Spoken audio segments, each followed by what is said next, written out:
Tai tie šokiai, dabar tiesiog pažiūrėsim judesius, aš trumpai pakomentuosiu.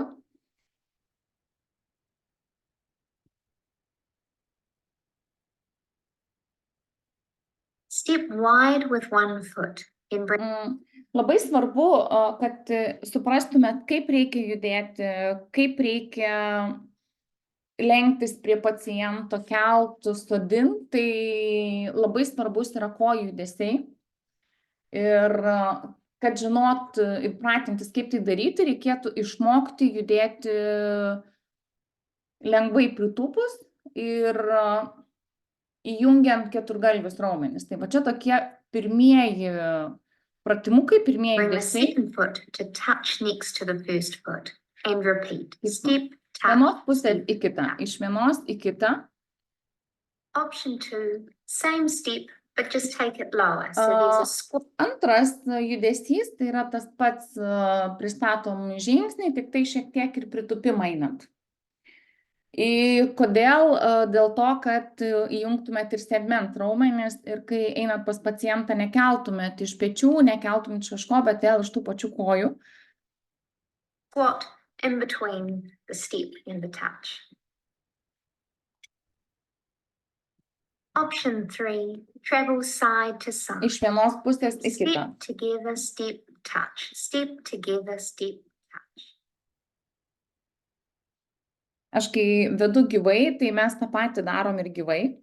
Option 4 is the same as option 3, but the touch is a heel dig. Toksai judesys irgi einamas, aišku, rankų čia judinti nereikia, bet kaip pavyzdys, kaip reikėtų judėti. Option 5 is also a travel, just introducing some hips. Čia šitas judesys reikia tam, kad pajaustumėt savo realiai dubenį ir kaip jisai juda. Option 6, step touch, traveling forward. Kvadratai. And back.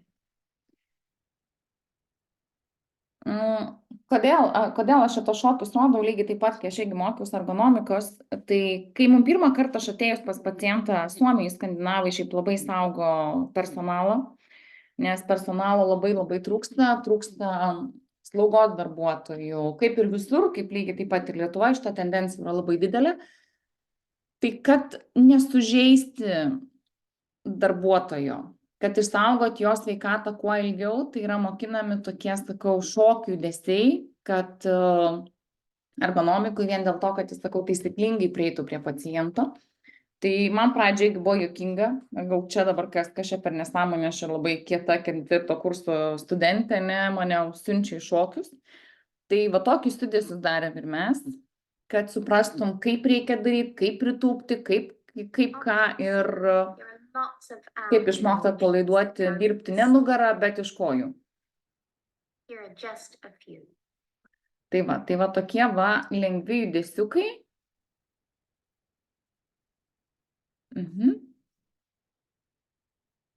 Kad tiesiog suprastum, kaip tas judėjimas vyksta. Čia su muziku galima ją palikti ramybėj. Bet judesiai praktiškai yra pritūpimas iš kojų. Ir kai vėl mokinu eiti darbuotoją pas pacientą, ypatingai yra svarbu išmokti taisyklingą pritūpimą. Ir kiek teko jau tiek gyvus vesti, tiek online'inius vesti, tai gaila, bet pritūpimo tikrai nemoka dauguma darbuotojų, ypatingai tie, kurie, dabar irgi buvau kitame mieste, tai darbuotojai yra praėję 40 valandų kursus ir taisyklingo pritūpimo, kadangi patys nėra sportuojantis, nemoka, tai einant prie paciento, prie kliento, irgi labai svarbu žinoti tą taisyklingą pritūpimą, kaip jis turėtų būti atliekamas. Sveiki. Taigi pritūpimas. Vis ruošiausi jums padaryti šitą video, nes matau, kiek daug neteisingų pritūpimų vyksta salėje ir ne tik.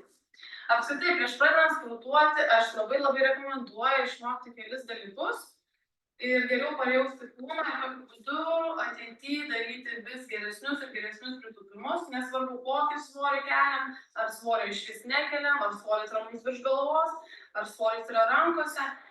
Taisyklingą pritūpimą mokėti ir daryti yra būtina. Ypatingai Jo, kai vėl taip pat akcentuojant, jeigu kliento pacientą, tai tas judesys, taisyklingas pritūpimas, jūs jums padės ir iš sverto žmogų pakelt, naudojant svertą kaip kitą klientą, kaip pačiom išmokti, va taisyklingą pritūpimą, sakau, tikrai rekomenduoju išmokti ir jo principų saugant nugarą kelt pacientus. Pirmas dalykas, ką noriu paminėti, tai yra dubens lenkimas, ar ne? Tai yra pirmas dalykas, ką mes darome darydami pritūpimą, tai nėra kelių lenkimas, ar ne? Tai yra dubens išvedimas atgal, ar ne? Ištempiant mūsų galinių šlaunų raumenis.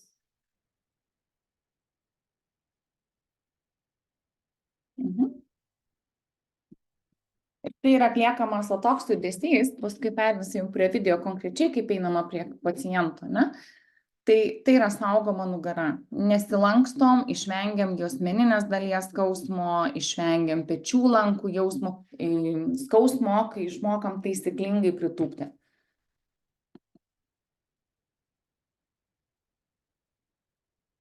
Ir čia mums labai svarbu išlaikyti tiesą nugarą, ar ne? Neapvalinti tos nugaros kažkaip, tai neužlenkti kaklo į viršų pernelyg. Mums svarbu išlaikyti tiesą nugarą ir kiek įmanoma tiesesnės kojas lenkiant dubenį. Tai yra pirmas dalykas, ką reikia suprasti ir išmokti prieš atliekant pritūpimą. Taigi, atsistokime dubens plotį arba šiek tiek plačiau. Tūpdami matome, kaip lenkiasi mūsų keliai ir jie eina tiesiai pirmyn arba lengvai į šalis, pėdos pilnai prispaustos prie grindų. Dabar vaizdas iš šono. Stebime, lenkiamas dubuo, išlaikoma tiesi nugara, lygiagreti su mūsų blauzdomis. Svorį nešame ant kulno, pėdos net kyla. Jeigu turime galimybę, namuose praktikuojame panaudodami kėdę. Pasodiname dubenį ir vėl kylame aukštyn. Tokiu būdu nebijome nuvirsti. Galime pilnai atsisėsti ant kėdės ir vėl pakilti, kol priprasime prie pritūpimo. Būdami sporto klube galime praktikuotis panaudoti.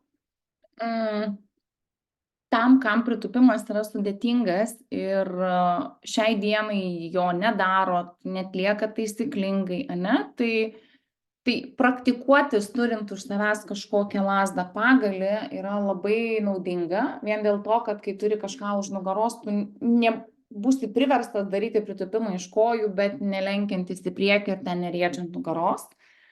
Tai kaip treniruoti ir kaip mokinimas yra labai super. Jeigu vėl tą pritūpimą darant virstat, tai tikrai už savęs turėkit kėdę, kad išmoktumėt taisyklingai atsisėsti ir taisyklingai pritūpti. Nes kodėl vėl tai yra svarbu? Jeigu jūs patys nemokėsit atlikti taisyklingo pritūpimo, jūs negalėsit išmokinti savo klientų to daryti. Nes, kaip aš sakau, pirmą būk pavyzdžių, tada galėsi išmokinti kažką. Nes jeigu tai yra tik teorija, tai teorija dažniausiai lieka teorija. Irgi iš praktikos galiu pasakyti, kaip jau ne pirmą kartą net vedu mokymus ir atrodo teorijos atkalbų labai daug. Viskas suskaičiuoti ir atrodo, kad mokat viską tobulai. Atvažiuoju į vietą, paprašau padaryti taisyklingą pritūpimą personalo. Nepanašu. Net nepanašu į tą pusę, tai tikrai reikėtų praktikuotis, o mokina pacientus, klientus, kaip viskas yra. Tai pradžiai nuo savęs, tada jau galėtumėm kažką pamokinti. O sakau, taisyklingo pritūpimo principų, taisyklingo keturgalvio darbo galit apsaugoti savo nugaras, apsaugoti pečius ir išvengti skausmo. Tai sakau, tam, kam sunku, tikrai rekomenduočiau pritūpimą daryti laikant rankose kažkokį, nežinau, šluotos kotą, kaip pavyzdys už nugaros, ir mokintis. Naudodami ir kitokį inventorių. Pavyzdžiui, lazdelę už nugaros. Viena ranka laikomės už juosmens, kita ranka laikomės po kaklu. Ir stengiamės tūpti, išlaikydami 3 prispaustus taškus. Tai yra galva, tarpumentį ir kryžkaulį. Praktikuojamės viena tiek kita pusė. Kitas variantas - lazdelė iš priekio, su kryžiuotomis rankomis prispausta prie pečių. Tai taip pat padeda išlaikyti tiesią nugarą ir geriau išmokti taisyklingo pritūpimo. Pramokus taisyklingo pritūpimo lazdelės pagalba galime toliau praktikuotis ir prisėdant ant skirtingų pakilų. Šiuo atveju panaudojami keli stepai. Ir labai svarbu mokinantis išmokti taip, kad keliai neitų toliau negu kojų pirštai, turėtų eiti su jais lygiai arba netgi šiek tiek atgal. Jeigu keliai užeina prieki pirštų, reiškia, kad pritūpimas nėra taisyklingas, tai tikrai rekomenduoju, sakau, pasitreniruoti ant skirtingų aukščių, tai ant aukštos kėdės, ant žemesnės, ant dar žemesnės kėdės, kad suprastumėt, kaip veikia mūsų visas raumenynas, norint taisyklingai kelti žmonės ir padėti jiems atsigulti, atsisėsti ar dar kažką. Subeniu vos priliečiame pakiną ir vėl kylame aukštyn. Tokiu būdu nebus baimės nuvirsti. Ko nedaryti? Tai pagrindinė bėda, keliai ir pėdos sukrinta vidun, užsigula šlaunis, užverčia galvą, išlenkia nugaros apačią. Tai va čia, kad ta nugara, ir čia yra tikrai labai labai dažnos klaidos, kadangi pati sportuoju intensyviai ilgą laiką, tai tas klaidas tikrai matau ir kai daromas pritūpimas netaisyklingai, tai tada ir atsiranda problema juosmeny, problema kakle, tai lygiai taip pat netaisyklingom kėlimo metu irgi atsiranda tos pačios problemos. Kartais pėdą verčia pirštus kelio, tai irgi to nereikėtų daryti, kulnus atkelia lygiai taip pat. Atkeliant kulnus, jūs prarandat svertą. Taigi, parodyti daug teisingų, neteisingų. Ir labai tikiuosi, kad šitie mano patarimai jums bus vertingi, jūs juos panaudosite ir pritaikysite dalį. Arba namuose. Dėl to labai rekomenduoju prieš pradedant sportuoti, pasigilinti, pasiaiškinti, kaip pratimai turi būti atliekami. Gal kažką aš jau galiu pradėti praktikuoti namuose. Gal namų sąlygomis turiu galimybę padaryti pritūpimų ir paprašyti, pavyzdžiui, draugo, vyro, žmonos, pasižiūrėti iš šono, tas pritūpimas yra taisyklingas. O šiaip geriausiai kreipkitės į... Tai va teisingai kaip merginos patarimai ir yra, tai jeigu tau mokinatės pritūpimą, tai tobulai būtų mokintis prieš veidrodį, kad matytumėt taisyklingai ar netaisyklingai jūs jį darot, arba prašyti, kad kas fotografuotų iš šono, ta prasme, kad, nes kai fotografuojamas, matomas vėl visai kitas vaizdas ir lengviau susikontroliuoti, jūs ten gerai ar negerai jūs jį darot. Tai va, ir kai išmokstama to taisyklingo pritūpimo, tai tada einant prie paciento yra labai gerai ir patogu susidėlioti kampus, kaip tvarkingai ir taisyklingai ergonomiškai tą daryti, nekenkiant savo nugarai, nekenkiant savo. Tai va, vėl grįšim prie YouTube vaizdų, prie video, nes geriausias pavyzdys, kadangi mokymai pagrinde vyksta online, tai kad būtų bent kažkoks pavyzdys, o ne man teoriškai kalbant ir įsivaizduojant, kaip čia kas turėtų būti, tai vėl parodysiu nemažą dalį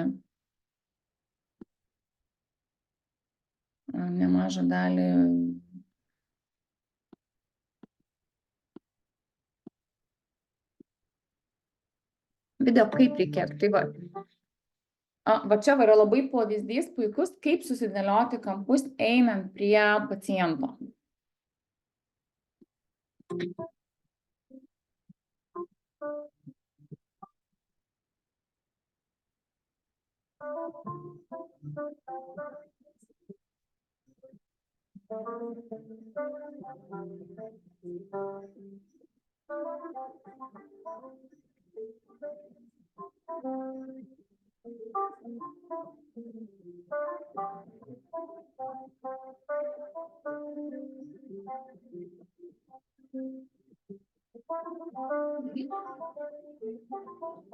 Tai kai einat prie pirmą kartą gaunat kažkokį naują žmogų arba dirbat ligoninėje, ne, tai prieinant prie žmogaus, labai svarbu yra susidėlioti kampus. Ir susidėlioti kampus taip, kad per pačią aukščiausią žmogaus vietą, tai jeigu tai yra, nu čia yra viskas tokiai sportuojantis vyras, be jokių ten pilvo ir panašiai, ane, tai nuo žmogaus aukščiausios vietos, kad ištiesus ranką būtų aukštis praktiškai ties juosmenį žmogus, ties juosmenį. Jeigu tai yra pilvas, tai pilvas turėtų būti ties jūsų juosmenį. Taip, va. Plius minus, nu ties bamba, netgi šiek tiek aukščiau negu jausmuo. Taip reikėtų susireguliuoti lovos aukštį, kad būtų paskui taisyklinga ir patogu kelt arba verst ar dar ten kažką veikti, ką reikia atlikti. Pirmas. Tai čia yra pavyzdys, kai žmogus yra kūdas ir plonas, ne? Bet jeigu tai yra pilvas, tai tada nuo pačios aukščiausios vietos yra žiūrimas kampas.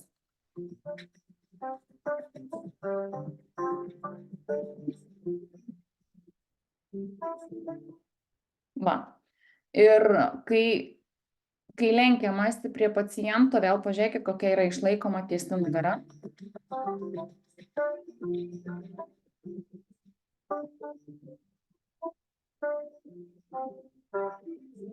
Ir dabar atkreipkite dėmesį, kaip yra atliekamas pritūpimas vertimo momentu.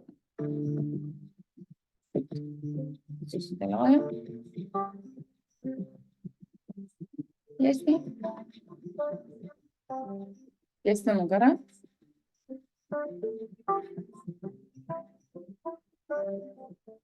Ir paverčiamas pacientas. Opt.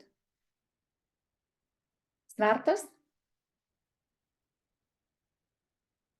Ir opt. Ir kaip yra viskas judama iš kojų, o ne iš nugaros. Tai va, dar kartelį. Dabar, kadangi pliusus sakiau, ką pažiūrėti, žiūrėkit į rožinės mergaitės nugarą, kojų padėtį ir kaip viskas yra atliekama. Be jokių lankstymusi, be jokių nugaros lankstymų, bet viskas vyksta iš kojų, visas darbas iš kojų. Tai va, dar kartelį.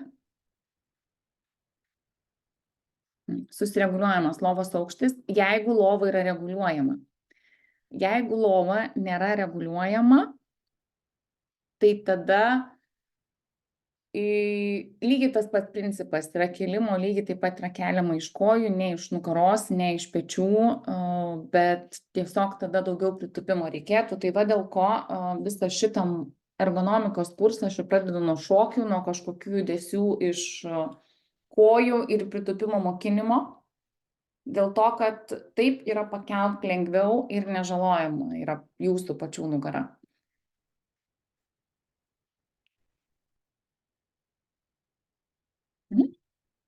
Susireguliuojamas aukštis.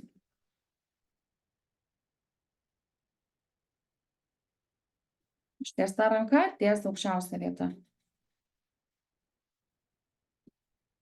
O pats žmogus, ta prasme, lovos aukštis, sakau, jeigu pilvas yra, tai aišku, jisai bus šiek tiek žemiau, ne, bet va,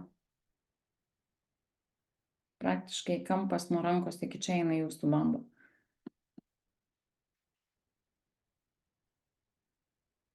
Ir va, pasilenkimas viskas vyksta iš kojų, ne iš nugaros, iš kojų.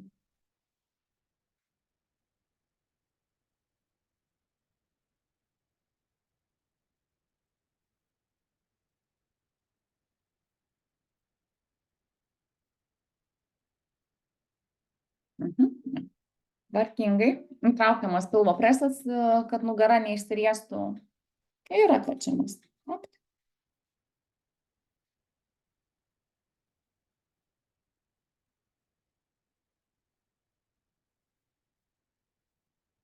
Ir tvarkingai yra pasodinamas pacientas be jokių lankstymus. Antra padėtis.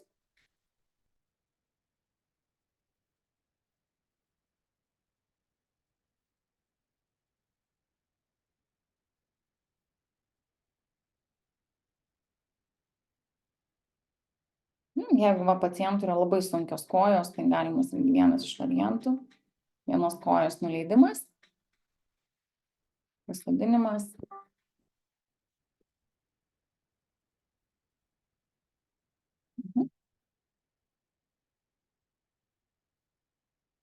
Ir va, tokiu principu yra guldomas pacientas lovoje, pasodinamas, ne, ir viskas daroma iš kojų judesių. Ir dar atkreipkite dėmesį, irgi tą naudos, bet ką va, pamiršau paminėti, atkreipkite dešinę koją, dešinė koja į dominuojanti koja, jeigu jūs esat kairiarankės, tai aišku, gal kairė būtų viskas daug paprasčiau, tada iš kitos pusės reikėtų versti, bet viena koja visada yra prispausta prie paciento lovos.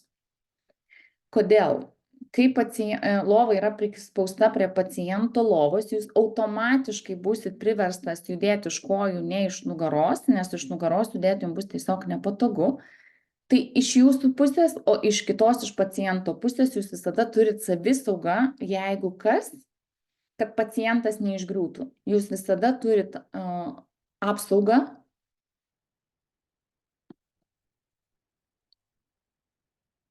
Visada turit apsaugą, kad pacientas neišvirstų.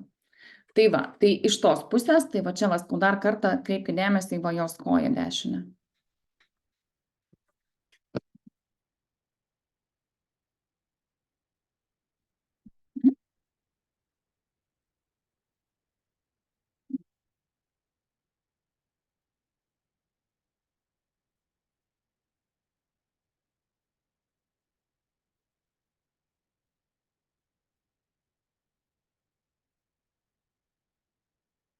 Tai va tokiu principu yra pasodinimas. Toliau tęsiam video, kaip apvertimas lovoje naudojant paklodę. Nes jeigu dažnai pacientas yra sunkesnis,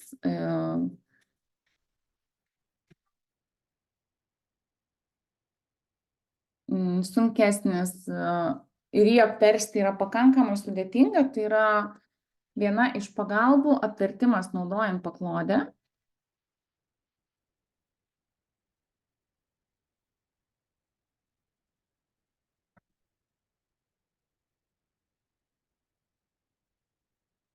Tai va trumpas video, kaip tai rodoma, kaip tai daroma.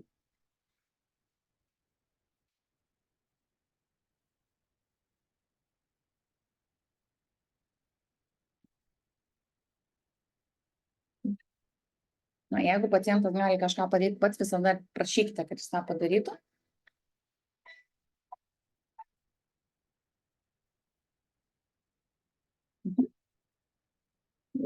Labai svarbu audinį laikytis klubų ir pečių liniją. Imti kuo arčiau žmogaus ir pritūpimo principu traukti paklodę prie savęs. Ir taip žmogus apsiverčia. Jeigu nėra slidžių paklodžių, spec paklodžių, tai galima naudoti ir puspaklodę, kurią dažniausiai būna patiestos. Jeigu tikrai žmogus pacientas yra sunkus, jūsų svorio, tai tokiu principu apversti yra daug lengviau. Opt.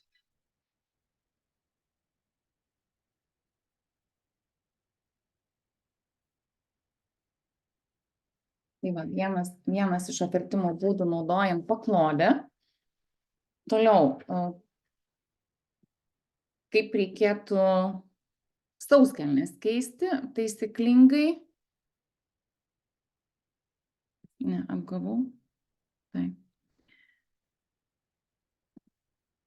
Apvertimas naudojant paklodę. Dabar įsodinimas vežimėlį, nes tikrai žinau, kad tenka tą daryti ir kaip tai reikėtų daryti ergonomiškai.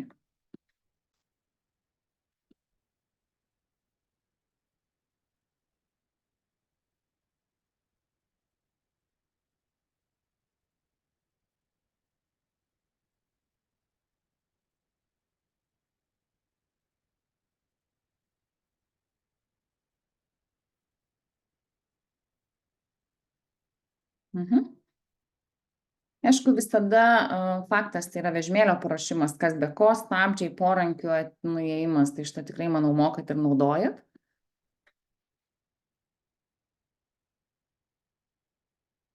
kas labai svarbu ir ko labai dažnai matau, kad nedaro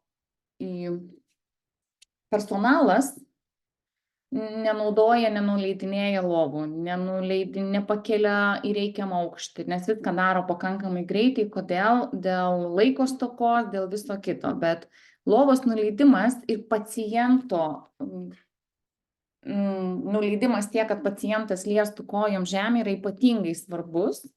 Svarbus dėl to, kad pacientui, jam pačiam būtų lengviau suvokti, kas su juo bus daroma, kad jisai jaustų tą žemę po kojom. Faktas, čia aišku pacientas su kojinėm, bet reikėtų apauti batus, kad nepaslystų ir išvengti visų griuvimų ir paslydimų rizikų. Bet lovų reguliavimas yra ypatingai svarbu, jeigu tos lovos yra reguliuojamos. Jeigu tų lovų nėra reguliuojamų, tai tada, kai norit pasodinti pacientą į vežimėlį dar kažkur, tai reikėtų taip pritraukti prie krašto, kad tos kojos vis dėlto žemę paliestų ir pasiektų. Nes kodėl? Patys pabandykit būti pasodinamas, ar ten sodinimas į kažkokį vežimėlį, kai jūsų kojos kybore, praktiškai neįmanoma. Tai kodėl, klausimas, mes norim to iš paciento, sakai, sėsim vežimėlio, jo kojos kabaluoja. Tai gal kai suvokėt, skamba, atrodo juokingai, bet kiek teko vesti praktikų, tai tikrai personalas nesodina pacientų taip, kaip reikia. Tai va, tai ypatingai yra svarbu nuleisti lovą taip, kad tos kojos nusileistų ant žemės ir pasiektų.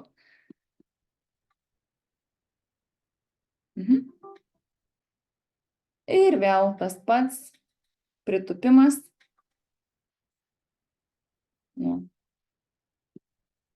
Judesys labai gražus yra iš rankų ir iš kojų, ne iš nugaros. Žiūrėkit, opt.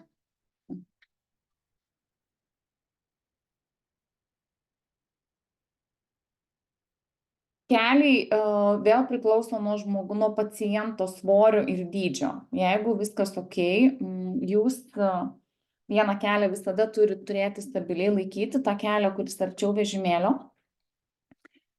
Kitą galite palikti laisvą. Anksčiau mokindavo, kad kojas turite suspausti ir tokiu principu sodinti. Ne, tai dabar užtenka vienos kojos, vieną koją jūsų kelias liečia jo kelią dėl stabilumo, dėl saugumo, kad nenučiuoštų, neišgriūtų.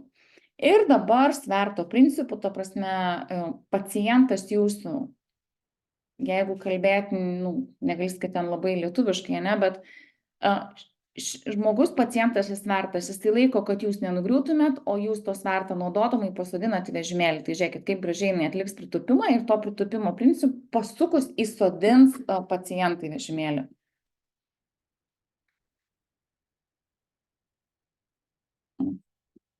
Apkabinimas yra per juosmenį. Jokiais būdais neleidžiama pacientui kabintis už kaklo ir kitur, kad nesužeistų jūsų. Jeigu pacientas turi nuovokumo suvokimo, tai galit paprašyti, kad jo rankos būtų uždėtos jum ant juosmens. Jeigu negali, tai gali ant tos rankos būti jo laisvos, ne? Bet apkabinant, smakras ant peties. Žiūrėkit, opt. Pritupimas ir jinai pasodina pacientą į vežimėlį. Nesilenkdama, nenaudodama nugaros jėgos, savo labai gražiai tik pasuka ir įsodina.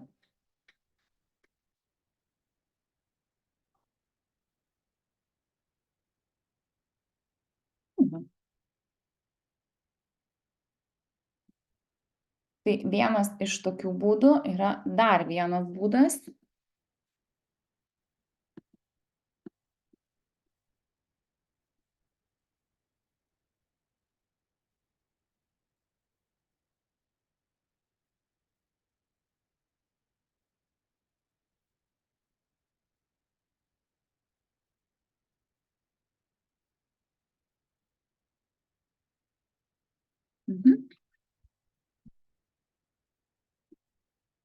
Vėl tas pats vežimėlio pristūmimas.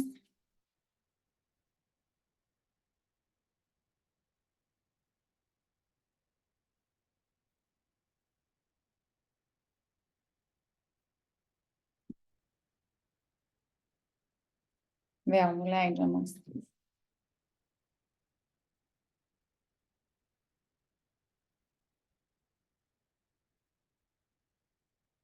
Ir dar vienas stabdymo būdas, jeigu pacientas yra daug sunkesnis už jūs. Ir arba kojos yra nestabilios, sunkiai jisai jas ten, lietuvių žodžius užstrigo, sunkiai koordinuoja, ane? Tai yra vienas iš būdų paciento kojas užsidėti sau ant kojos. Čia tik tai labai svarbu, kad pacientas galėtų išlaikyti tiesią nugarą pats. Ir va, tada. Opt.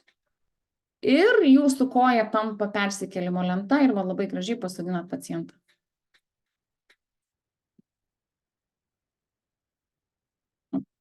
Asmeniškai šitą aš naudoju rečiau, tikrai tenka, kai labai jau stambus pacientas, man daugiau su svertais pavyksta dirbti, bet irgi vienas iš būdų yra toksai. Judam toliau. Tai va, įsodinimas į vežimėlį, 2 būdai. Toliau.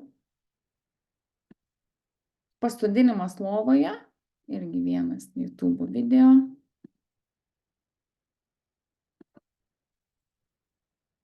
Paskui visas šitas nuorodas aš jums susiųsiu, kad turėtumėt, pasižiūrėtumėt ir pasibandytumėt.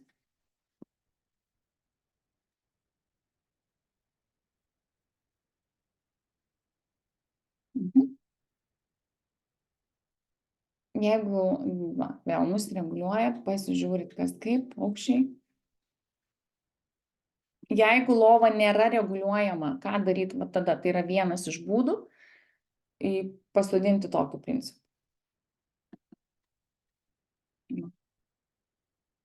Jei kojos yra sunkios, tai nebijokit savo koją dėti paciento lovą ir taip sukelt kojas. Įsitaisot. Tiesa nugara. Pritupimas. Priklauso nuo jūsų pačių ūgio. Jeigu jūs irgi aukštos kaip ir aš, tai aš visur naudoju pritupimą, nes nepritupiant automatiškai ta nugara išsiries arba į kitą pusę nueis. Opt. Ir va gražiai. Pasodinimą. Tai šitą būdą labai dažnai naudoju tikrai ten, kur nėra galimybės reguliuoti lovos aukščių. Tai dar kartą.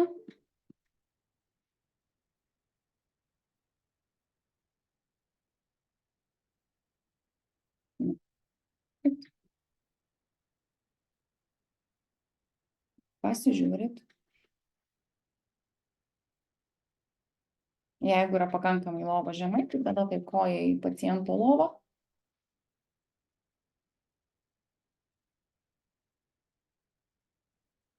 Kodėl ta koja yra dedama į paciento lovą? Vien dėl to, kad jeigu lova yra žemai, jum gerokai per žemai, tai kad nesilankstyti ir nelenkt nugaros ir ją apsaugoti, įdėta koja jum privers viską daryti iš kojų, bet ne iš lenkimo nugaros, arba ten iš rankų, iš taisyklingos tiesios nugaros jum privers padaryti tą pakelimą, nes jeigu lova per žemai, o kojas reikia sulenkt pacientui, tai jūs automatiškai kuprinsitės ir imsite tada iš taip. Tai įdėjimas kojos į lovą, prašau, padeda ištiesinti nugarą ir judesį daryti iš tiesios nugaros.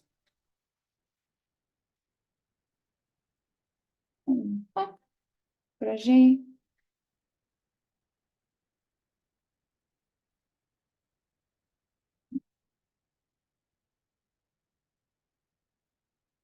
Ir pasodinot.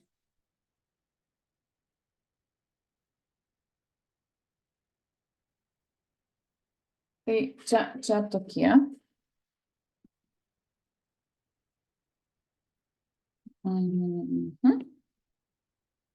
Taip, judam toliau.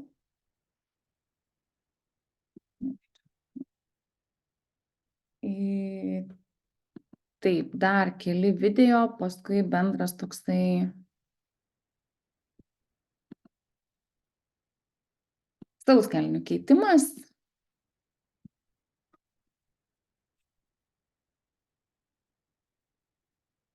Tai čia bus parodyta, kai pirmą kartą gaunat pacientą, kaip reikėtų išsimatuoti, kaip pasižiūrėti sauskelnių dydį, jeigu nežinoma, ane. Bet čia va vėl kalbu iš praktikos. Labai dažnai į sauskelnių keitimą sueina keli dalykai, ane, ir žmogaus atvertimas, ir prašymas pakelt dubenio. Ir aš irgi kaip moku ergonomikos, aš visada prašau kalbėti su pacientu ir prašyti, kad jum padėtų. Ir kodėl taip yra, nes labai dažnai pacientai kaip ir vaikai. Jeigu už juos pradedi kažką daryti, tai žiūrėk po savaitės ar kelių dienų, jie lauks, kol jūs viską už jį padarysit. Gal jis prieš tai ir galėjo pakelt dubenį, bet jeigu jūs įvartėt ir neprašėt, jis to ir nedarys. Tai va irgi iš praktikos, iš mokymų praktikinės dalies atėjo irgi pas mane slaugos darbuotoja ir sako, kaip man padėti močiutei pakeisti sauskelnes, tai man visiškai nepadeda, ane? Ir aš nežinodama paciento, aš nematydama istorijos, nematydama lygų, nematydama nieko, ką gali ir negali močiutė, ne? Aš tiesiog priėjau prie jos ir sakau, žiūrėkit, aš dabar noriu, kad jūs pasikeltumėt į viršų. Ar jūs galit pakelt dubenį? Ir jinai iš karto sako, ne. Bet aš sakau, žiūrėkit, aš sulenkiu kojas. Ir sakau, ar jūs galit dabar pakelt dubenį? Ir jinai atsirėmusi kulnais, paėmė ir pakėlė dubenį. Ne? Tai realiai, kad jinai pavažiuotų į viršų ir kad sauskelnių pakeitimų metu jinai galėtų tą savo dubenį pakelti, tai tiesiog reikėjo sulenkti kojas ir jas palaikyti, kad nečiuoštų. Ne? Tai tas slaugos darbuotojas sako, šitiek metų aš ją kilnoju, o ne pasirodo reikėjo tik kojas sulenkti. Tai kaip ir sakau, visada jūs turit su pacientu kalbėti, prašyti, kad jis darytų viską tiek, kiek jisai gali pats. Jeigu jisai gali pakelt dubenį sauskelnių keitimo metu, prašykit, kad keltų, jūs išsaugosit save. Jeigu jisai gali pakelt dubenį naudodamas trikampį virš lovos, prašykit, kad laikytųsi trikampio, tada pakeltų dubenį. Nes tikrai, ką pastebėjau, personalas nekalba su pacientais ir viską daro už juos. Tikrai suprantu, kodėl, vėl dėl to paties laiko trūkumo, dėl dar kažko, bet paprašius jie gali, lygiai taip pat vėl, šiek tiek, einant nuo temos, irgi iš praktikos pacientas po kaklų traumos, kūno nevaldo, personalas šokdina kiek įmanoma pakelt, paduok, sėsk, nori parūkyti, išvežk, atvežk, žodžiu, ypatingai šokdina personalą, nieko nepadeda, sveria 100 su viršum, o mergaitės sveria daug dievė 60, kur ten su juo dirba. Tai mano klausimas buvo labai paprastas. Ką gali padaryti pats? Atsakymas nieko. Tai pradėjau klausinėti personalo. Žiūrėkit, ar jisai rūko? Okei, rūko. Reiškia, cigaretį į burną pataiko, ne? Kaip valgo? Valgo pats. Su šaukštu valgo pats. Reiškia, jėgos rankose ir kažkokios veiklos jis turi, tai jeigu jisai sugeba pavalgyti ir pataikyti tą cigaretį į burną, ne? Tai reiškia, jis ir kėlimo momentų kažkiek gali jums padėti, ne? Tai vėl, tai prašykit pagalbos,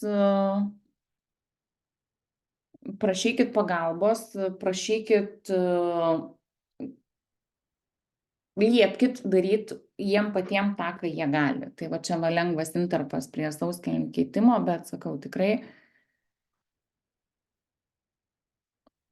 reikia būtinai kalbėti. Čia vyksta išsimatavimas, koks dydis, talija, kaip išsimatuot, kaip kas. Jeigu pirmą kartą pacientas su sauskelnėm ir nežino, ten pirmą kartą nelaimė nutiko ir nežino, kokio dydžio sauskelnės nešioja, ne? Tai išsimatavimai, dydžio atrinkimai.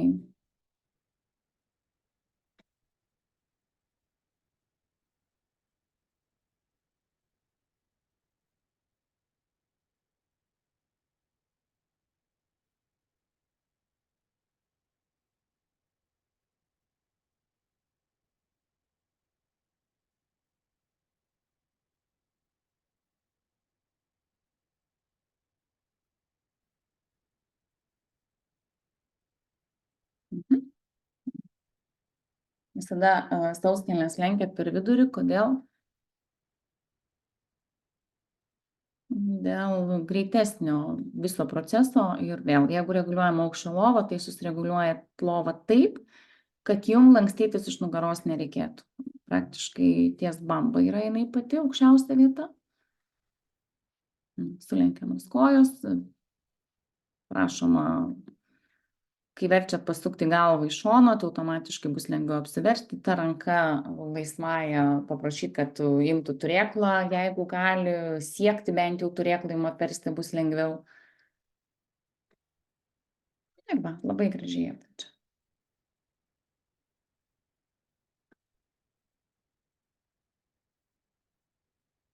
Aišku, ten paklodėlės visą kitą jau išsipakuoja, tai mes šitą dalį va.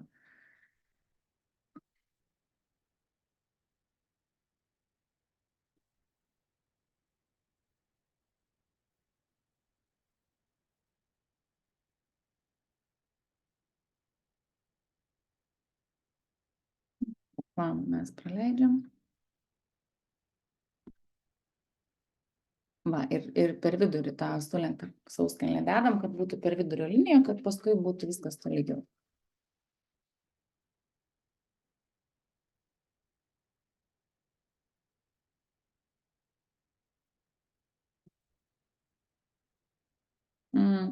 Čia yra dar vienas variantas, gerai, jeigu pacientas sugeba gulėti ant šono ir nenuvirsti atgal, ne, bet vėl darbuotojo koja visada yra atremta į lovą dėl griuvimo prevencijos, jeigu netyčia kas, kad jisai galėtų staigiai atstumti. Na ir čia visas procesas, užklijuojama, klijuojama, apverčiama, išsitiesinama, ne?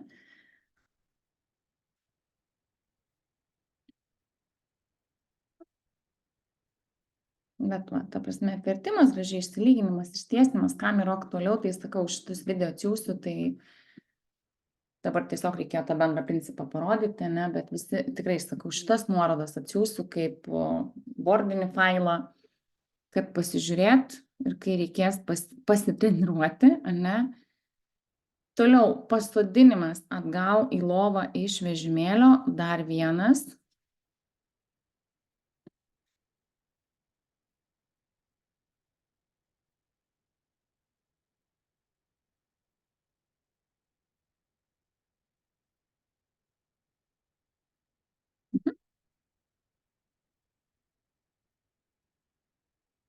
Va, kai jau, kaip ir minėjau, sodinat į lovą atgal ar iš sėdimos padėties paguldot, ne, jeigu jūs lovai, tai čia jau reikia lovą pakelt tiek, kad jisai nesiektų lovom žemės, kad jam suvokti būtų paprasčiau, ką su juo darysite. Aišku, jūs tada turite perspėti žmogų, ką su juo veiksite.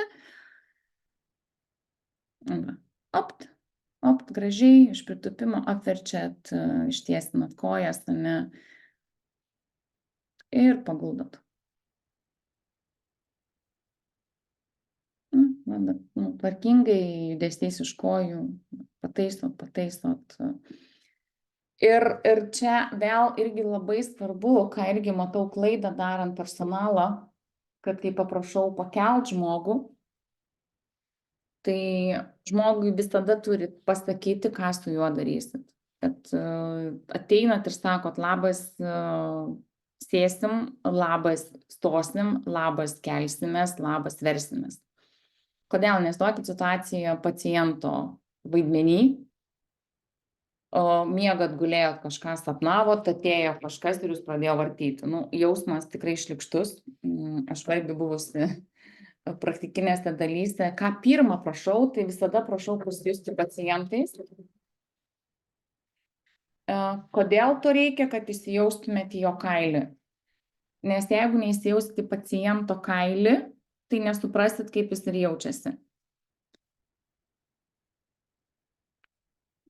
Tai jeigu yra galimybė, paprašykit, kad jūs atverstų, paprašykit, kad jūs pasodintų, vien dėl to, kad suprastumėt, kaip jaučiasi, nes tikrai ne vieną mokymą girdėjau, sako, aš niekada nebuvau ir nesupratau, kaip jaučiasi pacientas. Tai lygiai taip pat, kaip aš mokinaus ergonomikos, tai teko išmokti ir vežimėlių važinėti, teko ir laiptais su vežimėliu nusileisti, žinot kaip, teko ir pacientė pabūti, ir su koja bintuota vaikščioti, nes tol, kol mes neįeisim į paciento kailį, tol nesuprasim, kaip viskas vyksta. Taip, ir dar vienas labai labai svarbus video, tai yra pakėlimas nuo žemės. Ir irgi tai yra labai svarbu ir kas vyksta šiuo momentu. Kaip randat pacientą susmukusi, nugriuvusi, kažkaip iškritusi, linkiu, kad to tikrai niekada netektų daryti. Tai yra keli įsivertinimo būdai. Į paciento nuo žemės ergonomiškai ir saugant savo nugarą visada kelt dviese, kartais išskirtiniais atvejais 3-4. Kodėl? Dėl to, kad tai yra žinių reikalaujantis darbas, pakelt taisyklingai, būti pakankamai pačiam stipriam, komandinis darbas labai svarbu ir įsivertinimas. Aš kaip ir minėjau, kaip mane mokino ergonomikos Skandinavijoje, tai pas juos yra labai griežta taisyklė. Jeigu pacientas sveria tiek pat, kiek tu, kaip pavyzdys 100 kg, ne, kad būtų lengviau skaičiuoti, tai jeigu pacientas sveria 100 kg, jūs sveriat, kiek jūs, tiek pacientas 100 kg. Tai jeigu pacientas sveria tiek pat, kiek ir jūs privalote įkelti dviese.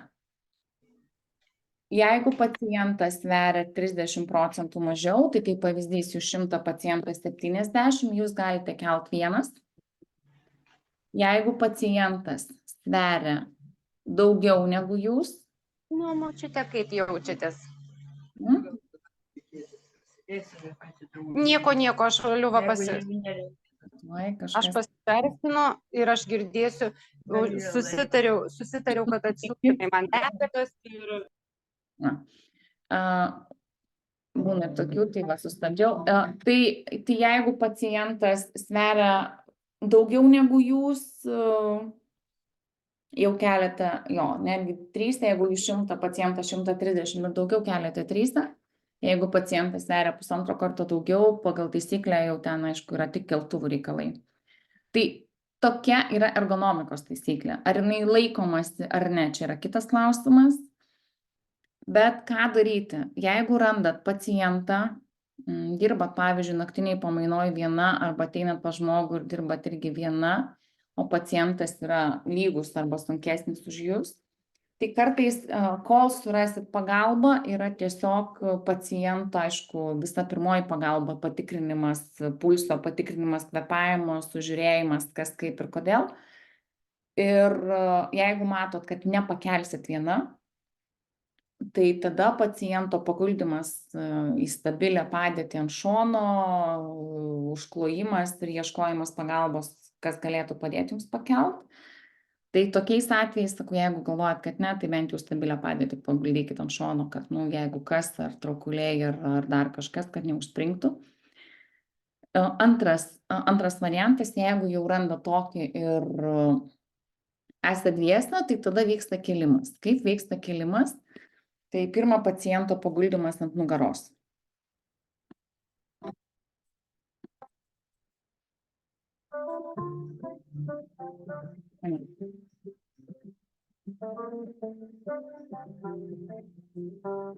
Pirma, ką turi, tai pasodinti pacientą. Pasodinat, prilaikot už nugaros. Faktas jau patikrinę, ar ten yra tikrai traumų, tą pacientą galite vertinti patys, ar galime įsodinti ir skelt atgal, ne? Tai pirma, pasodinat ir čia prašot kolegos pagalbos, kad pasodinu, laikytų nugarą, kad žmogus vėl negriūtų staigiai atgal. Tuo momentu, kai kolega laiko nugarą, jūs einat prie kojų. Sulenkėt kojas. Ir dabar įsitaisot į tvarkingą pritupimą, tuo momentu savo kojom laikot jo kojas, kad nenuslystų, o kolega, jūs apimat pacientą po mentėm kolega tuo momentu irgi padės kėlimo metu. Ir dabar čia susidaro taisyklinga sverta. Pastaisot, va, ir dabar žiūrėkit, jinai tūks, o pacientą pakels. Kolega prilaiko viršui ir padeda. Šitoj pozicijoje, kadangi pacientas yra kaip svertas, o jūs irgi tvirtai, jūs nenugriūsit nei čia, nes jūs vienas kitą balansuojat, tai tokiu momentu išstovėt galite tikrai pakankamai ilgą laiką, kelius laiko paciento, kad nesmuktų, ir tuo momentu, kai stabiliai jaučiatės, paprašau, kad kolega atsiųstų ten vežimėlį ar kažką, ar kėdę atneštų, kur galėtumėt pasodinti pacientą. Opt. Opt. Dabar tos raudonos varnelės, kas galėtų nutikti ir kur yra taškai, kai jūs galite nebepakelt. Tai va dar kartą plius minus vaizdą mes pamatėm. Čia pasodinot, sulenkėt kojas, bandot kelt ir suprantat, kad nebegalit, nebeišlaikot, pacientas yra per sunkus, tai tada vėl su kolegos pagalbos rėmiai susodinat atgal ir paliekat sėdėti, prilaikot. Kitas variantas, aš irgi kėliau mokinimo metu, tai galima iš priekio, galima kelti iš nugaros, galit paprašyti, kad kolega pradžiai galvą palaikytų jūs iš pritūpimo. Bet irgi viskas vyksta taisyklingai iš sverto pozicijos. Tai šitą tikrai rekomenduoju pasibandyti ant šeimos narių, ant dar kažko. Tai jeigu viena paprašys, kad ten padėtų ten tas kolega šiek tiek ar kažkas. Bet tikrai rekomenduoju, nes kiek irgi važinėjau po praktikinę dalį, mokinau personalą, tai sako, ne, mes taip nekeliam, čia labai daug laiko, čia sunku, taip toliau ir panašiai. Naudoja paklodės metu keletą žmogų patys iš savo nugaros, niekada nežinai, kaip atlaikys paklodę, tai va čia yra labai ergonomiškas, tvarkingas kėlimas, nepakenkiant savo nugarai, nes kėlimas nuo žemės yra vienas sudėtingiausių, kas iš vis yra įmanoma, ne? Tai va, ir dviesna tai tikrai nėra sudėtinga.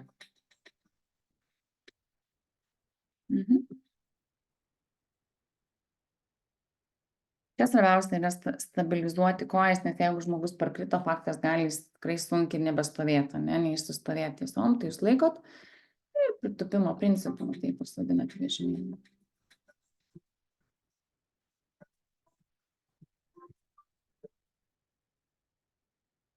Tai va, tai čia keli tokie rimtesni video.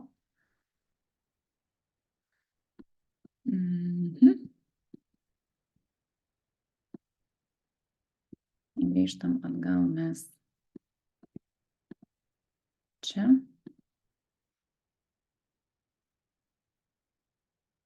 Tai va, ir dabar tokie pagrindinės taisyklės.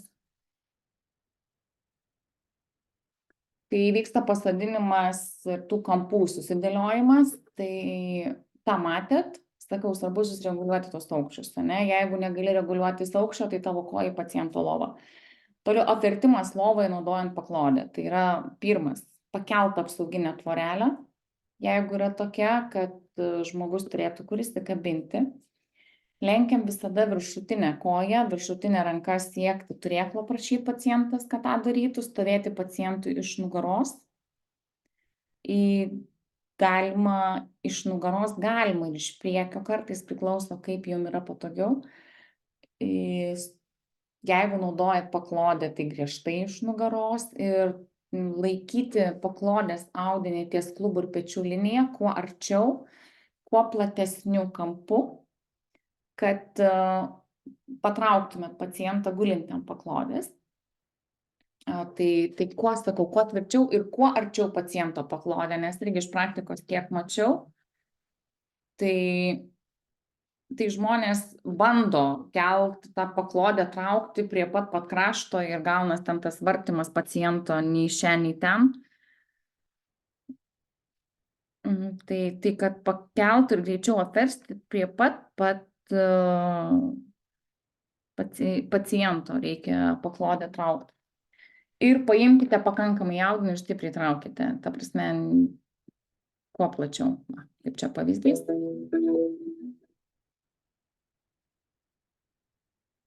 Taip, toliau. Įsodinimas į vežimėlį, kas pagrinde vyksta, tai vėl pagrindinės taisyklės, kaip ir visur, priartinti vežimėlio prie paciento lovos, užspausti stabdžius, atkelti vežimėlio porankį, nuleisti paciento lovą, kad pėdos siektų žemę.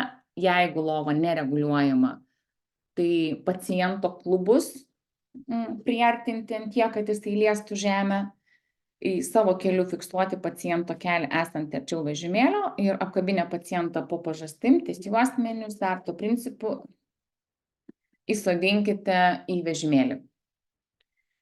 Tai va čia ta teorija, į praktiką pasižiūrėjau, ne? Tai vėl kas dar čia yra svarbu ir vėl sudariu su praktika, tai paciento lova ir vežimėlio aukštis turėtų būti plius minus vienam aukštyje.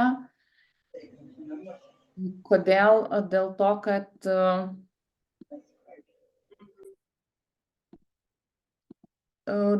kad jums būtų greičiau, paprasčiau. Nes jeigu lova bus aukštai, tai jūs tą vežimėlį gali tiesiog gauti metimo principas, ne, bus sunkiai startą išnaudoti. Jeigu lova bus žemiau negu vežimėlis, tiesiog tada turėsit daugiau tūpti, kad paciento dubenį pakeltų, ne, tai vienas iš variantų. Ką dažnai pacientai daro šituo atveju, kabinasi už kaklo, tai griežtai ne. Tik per juosmenį leisti jūs apkabinti, jeigu jums reikia tos pagalbos, ne.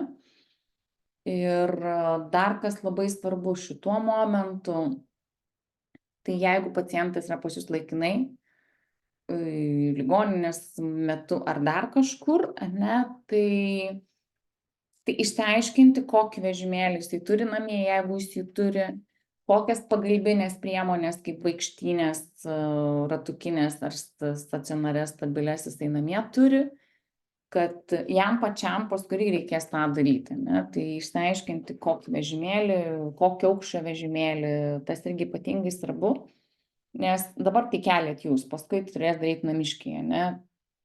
Tai va tiesiog, jeigu žmogus suvokia, naudoja lentą, tai naudot reikėtų lentą, pagalbinę priemonę.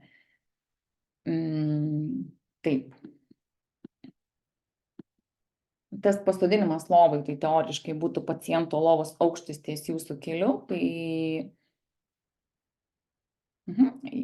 keliate savo, čia jeigu lova nėra reguliuojama, ne, tai plius minus ties jūsų keliu arba aukščiau žemiau, keliate savo dešinės kojos glaudžiant paciento lovos, pasilenkus tiesia nugara sulenkiat paciento kojas, apatinė paciento ranka ištiesta, viršutinė permesta į priekį, paciento kojos sulenktos, paciento kojas nuleidžiat nuo lovos, savo ranka apkabinat pacientą per kaklą už menčių, kita ranka ant klubo ir starto principų tiesia nugara pasinant pacientą, ne už kaklą, bet, pamenkam, ta prasme, kad, nesmauktumėte, ne? Taip, ir sauskelnių keitimą matėt, tai pasodinimas atgal į lovą, tai kas yra svarbiausia, pakeliat lovą, kad pacientas nesiektų kojomis žemės, jeigu lova nereguliuojama, tai jo dubenį tada šiek tiek lovą nustumėt, ne, starto principų išlaikant tiesią nugarą guldote pacientą į lovą, pakeliat kojas, atverčiat pacientą nugaros saugią padėtį ir paguldot. Tai va čia yra tokie pagrindiniai, pakelimas nuo žemės, jeigu vėl aprašymo, ne, tai kaip ir sakiau, pirmoji pagalba patikrinimas gyvybinių funkcijų, paguldot pacientą ant nugaros, paciento rankas sukryžiuojat ant juosmens, priklaupėt ir apkabinę pasodinote, kolega prilaiko paciento nugarą, kad nenusvirtų atgal, sulenkiat paciento kojas, per pažas padedant kolegai pastatot pacientą, kolega atstumė vežimėlį, pasodinot pacientą. Ne, dar tik neįrašyta, kad savo kojom stabilizuojat kelius, kad neišsiskiestų jisai tam kelimo metu. Tai va, judam toliau. Kas ypatingai dar yra svarbu, tai norint,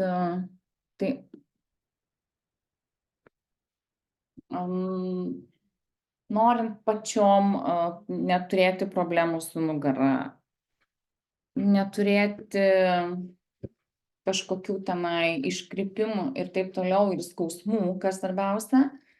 Labai svarbus yra dubens dugno stiprinimo pratimai, manau, tikrai ne kartą girdėjot, ypatingai ten tie kineziterapeutai, kurie dirba tikrai ne kartą mokinę. Anksčiau kažkaip dubens dugnas buvo akcentuojamas tik tai su šlapimo nelaikymu moterim. Dabar jau tikrai yra duodami pratimai tiek vyram, tiek moterim, kad stiprintų dubens dugną, nes kuo stipresnis dubens dugnas, tuo stipresnė mūsų nugaros apačia. Ir tikrai reikia mokėti. Tai va dabar trumpas video jau lietuvių kalba, man mažiau reikės. Taip, va, einam.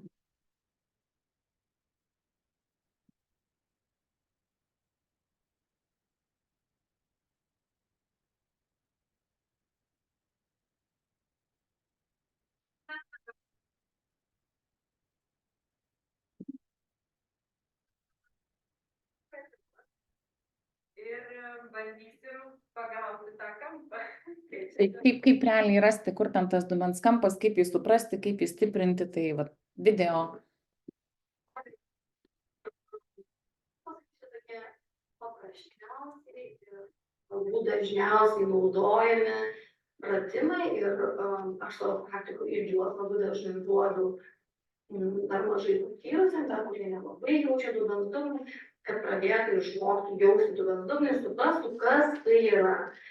Tai kurioje vietoje? Dubens dugnas, tai dabar truputį labai taip grubiai apie dubens dugno anatomiją. Tai yra raumeninis raizgalas tarp jūsų kojų. Prasideda, viena prisitvirtinimo vieta yra kaktikaulis, kita yra uodegikaulis. Ir mes turime sėdinkaulius, ant kurių sėdim, ar ne? Galime pasičiupinėti, didžiuliai kaulai. Jeigu mes taisyklingai sėdim ant savo sėdinkaulių, nenukritę iš šlaunės, ar ne? Tai tuomet mes jausim savo sėdinkaulį ir dubens dugnas nebus spazmuotas, mes gražiai sėdėsim. Tai va tos pagrindinės prisitvirtinimo vietos, jas reikia judinti, kad raumuo įsijungtų į darbą. Dubens dugną galima judinti, daryti tos vadinamus izoliuotus pratimus, taip į dubens dugną ir nedaug dievė dar kažką pajudinsi, yra tokių metodikų. Aš labiau mėgstu integruoti dubens dugną į viso kūno judesį.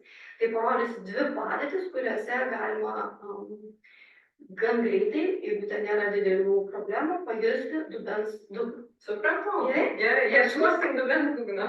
Pirmasis pratimas, iš vadinamos katės padėties, taisyklinga katės padėtis, yra jeigu jūsų rankos turėtų būti pečių ploti, galite atsimatuoti per dilbius, keliai dubens plotį, nenumeskime galvos, traukiam šiek tiek smakrą, traukiame mentis, stuburas neutralioje padėtyje kol kas, per nosį visada įkvėpsime ir per burną šiuo pratimo metu iškvėpsime. Taigi įkvėpi per nosį ir iškvėpdama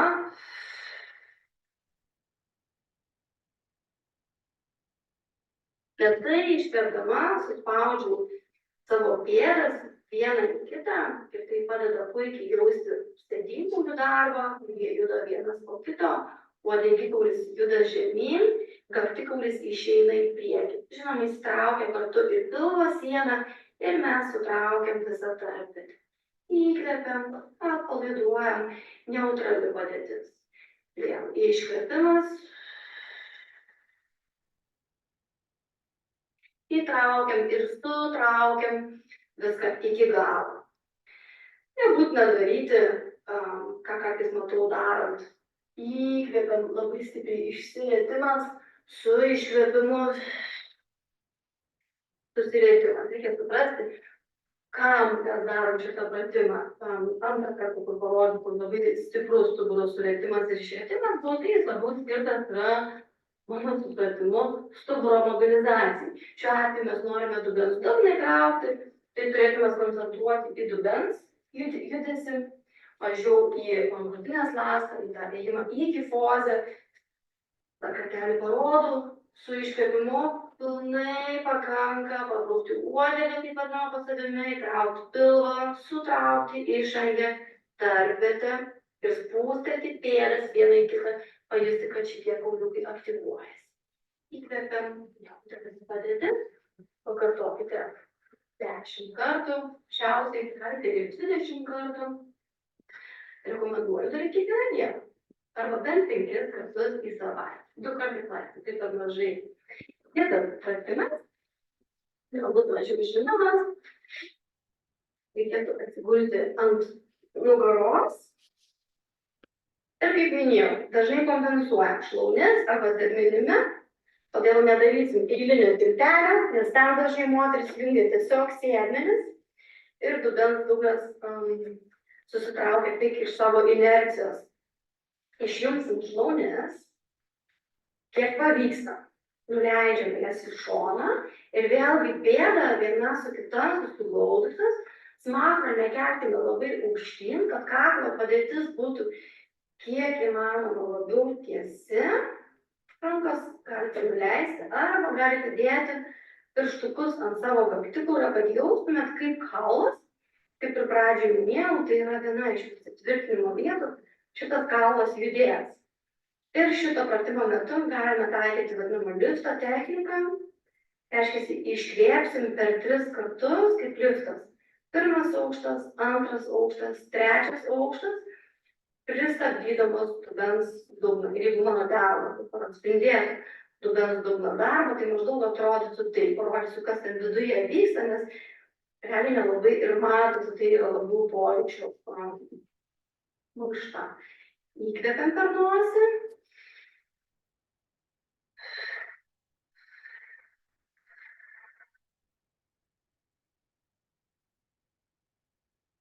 Lėtai sutraukiam ir įtraukiam, svarbu. Įkvepiam, atpalaiduojam. Visas dubuo ir dubens dugnas išpilnėja. Fiziologija tokia yra padaryta, kai mes įkvepiam, dubens diafragma nusileidžia, atsipalaiduoja.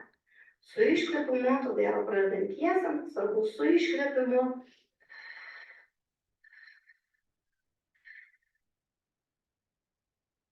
Įtraukti. Įkvepiam, atpalaiduojam. Ir jeigu jūs buvot įdėmus, matėt, kad judėjo kaktikaulis ir kryžkaulis. Šitie 2 kaulai ir, žinoma, judėjo sėdinkauliai, kur yra sėdmens raukšlėje.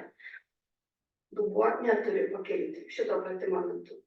Jūs galite įkelti, bet vėlgi daug darbo perims sėdmenis, o šiuo atveju konkrečiai mes norim kiek įmanoma labiau pajausti dubens dugną.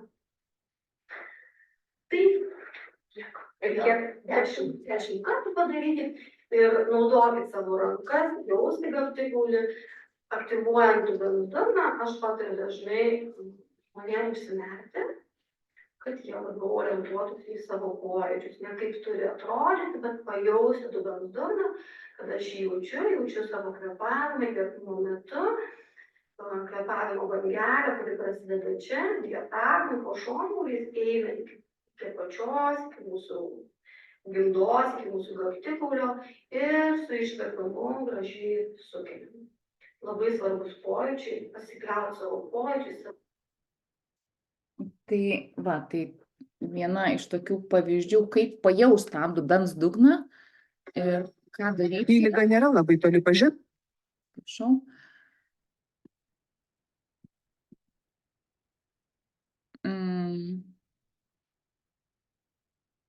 Tai lygiai taip pat yra ir pavyzdžių, aišku, taikomis, kur šlapimo nelaikymai, tie patys pratimai, bet neakcentuojama konkrečiai. Kiekvienam žmogui dubens dugną stiprinti reikia, nesvarbu vyras ar moteris.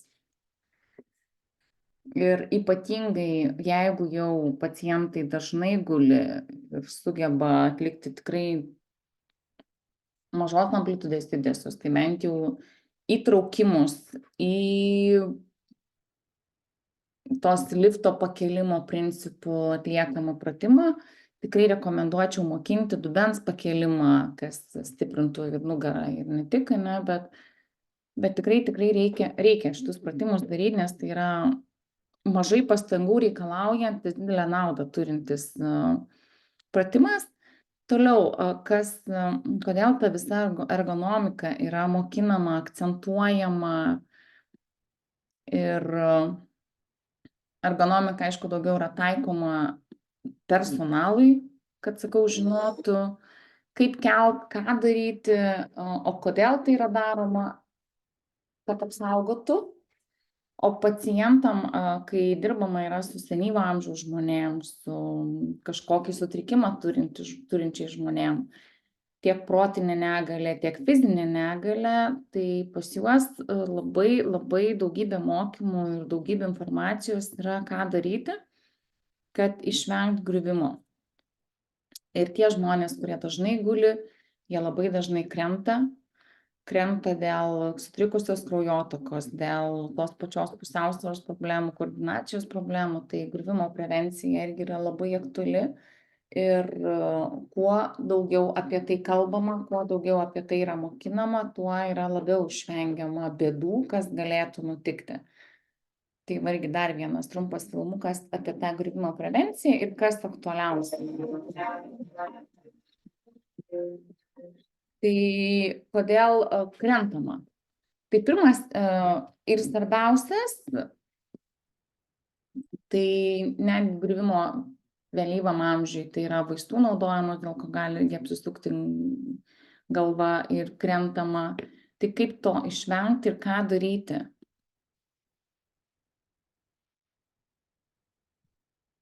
Tai dažniausiai priežastis, dėl ko krenta, tai yra blogas apšvietimas.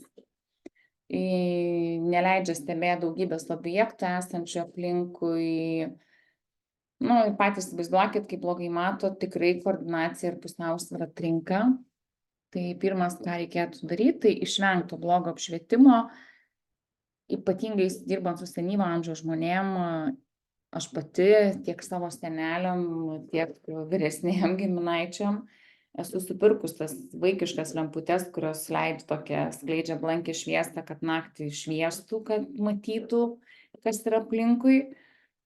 Nes, žinant, vyresnio amžiaus žmonės, aišku, jie savo aplinką tikrai gerai pažįsta, bet tai netyčia kas nukrenta, nepastebi. O naktį einant užkliūvama ir krentama, tai pirmas tikrai reikalingas apšvietimas geras tiek dienos, tiek nakties metu.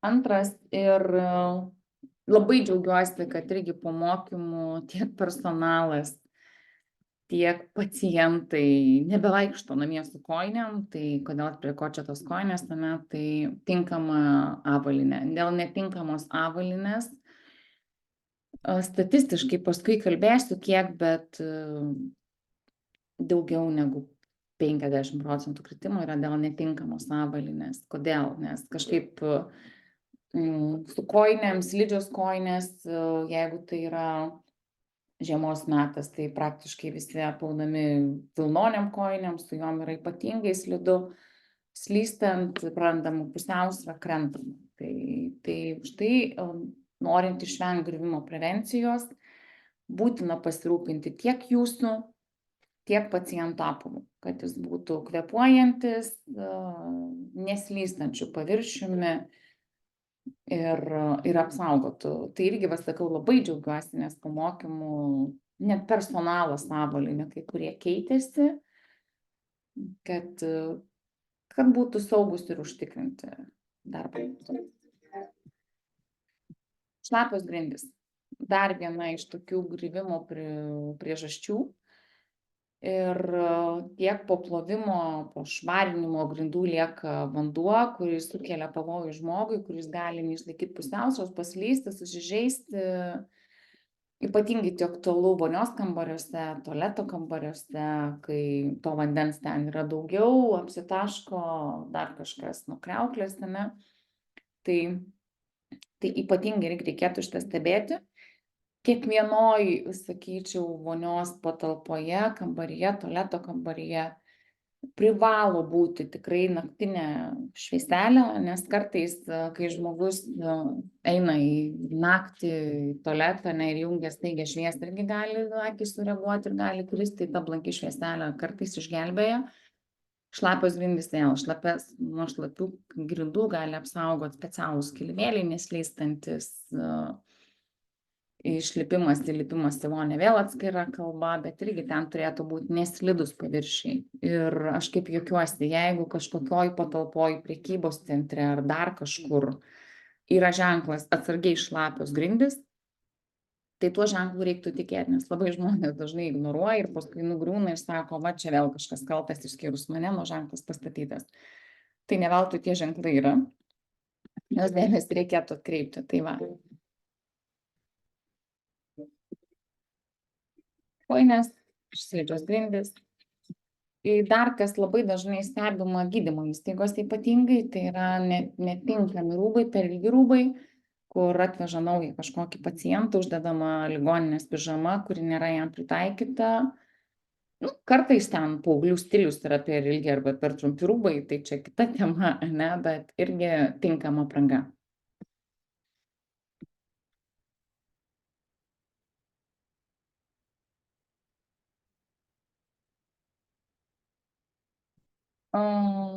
Faktas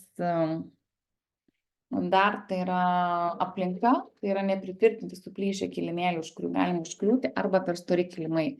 Nes kol mes esam sveiki, nesusidūrę su pusiausvyros koordinacijos problemų, kaip ir viskas atrodo paprasta ir galvoja, ką čia tas kilimas, ne, bet žmogui kartais paaukštinti žingsnį centimetrų 2 jau gali būti iššūkis, apie tai mes irgi dar ateityje kalbėsim, bet per stori kilimai dažnai būna griuvimo priežastis, nes jie neiškelia kojas taip aukštai, senyvo amžiaus, ypatingai esant Alzheimerio, Parkinsono ligom arba dar daugybė ligų, kai einama stengiantis kuo mažiau atkelti koją nuo grindų, tokį šliaužimo, slinkimo kaip ir eisena, tai storas kilimas gali būti iššūkiu ir gali būti viena iš kritimo priežasčių.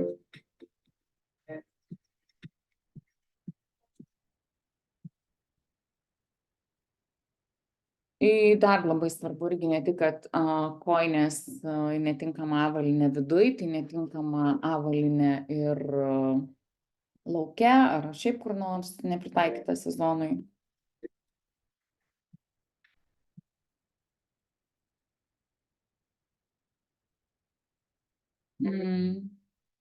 Aišku, jeigu jau lauke griuvimo prevencija, tai dažniausiai laiptai, nelygus takeliai, slidūs aplūžę per aukšti laiptai, gali sukelti pavojų. Ir čia vėl ypatingai dabar, ypatingai po pandemijos, reikia mokinti iš naujo žmonės, ypatingai vyresnius, naudotis turėklais.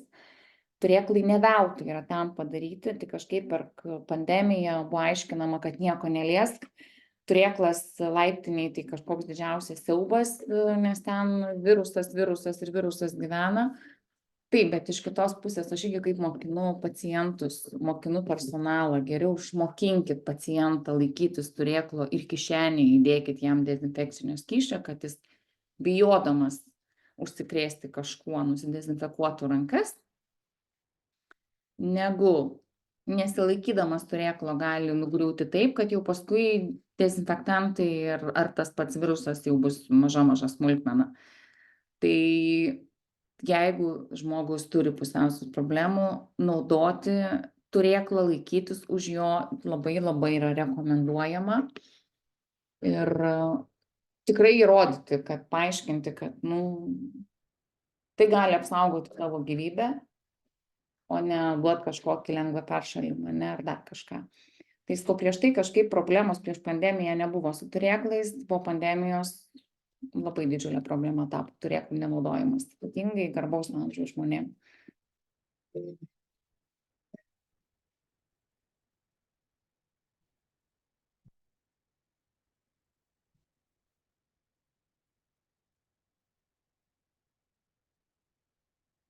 Turėklai, apie ką aš jau kalbėjau.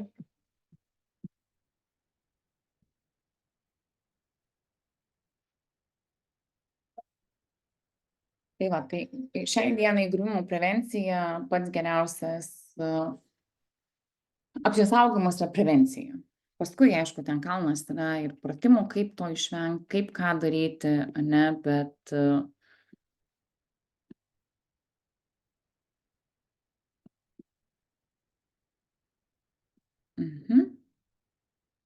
taisyklingas dar vienas ėjimas, kas labai domisi ėjimu, tai galės irgi nuorodas atsiųst. Kadangi jau perėjom šiek tiek prie griuvimo prevencijos, tai priklausomai nuo paciento sveikatos labai svarbu mokinti mobilumo pratimai, pusiausvyros pratimai, tai irgi dar va vienas video, kadangi vėl mokymai pagrinde yra online, o kad man čia turėt šiek tiek ten tos rodomosios medžiagos tikrai labai dažnai naudosiu YouTube, jau irgi pastebėjot, nes antrą kartą mes susitinkam, nes bent jūs taip turėsit kažkokį pavyzdį, nes jeigu aš čia įsivaizduoju ir pradėsiu pasakot, nu, okei, merginos, dabar mes pakeliam dešinę ranką, ją leidžiam žemyn, tai jeigu nufilmuočiau šono, tai tikrai jūs man tą ranką nuleistumėt visur žemyn, vieną į vieną pusę, kitą į kitą, trečią į dešiniau, kitą kairiau. Tai už tai tikrai naudoju labai daug YouTube'inių nuorodų, kad man sudaryt vaizdą. Ir ko prašau, jeigu yra galimybė, tikrai reikėtų pasibandyti kažkurios pratimus, pasitikrinti, nes tik per savo pavyzdį mes galim mokinti žmonės, nes jeigu, sakau, bus tiesiog teorijos dalis, ane, tai nu, bus kaip ir dažniausiai man nutinka, nuvažiavus į praktikinę dalį ir įsivaizduoju, kad viską moka, viską aiškinau, o čia man nieks nesigauna ir žiūri mane kaip pirmą kartą matot, faktas, ne, nes aš sėdžiu už ekrano, bet pamokint, suprasti gali tik tai perėjusios per save. Tai va, tai dar vieni mobilumo pratimai, ypatingai žmonėm, kurie ilgą laiką sėdi, statinėse padėtyse dirba. Tai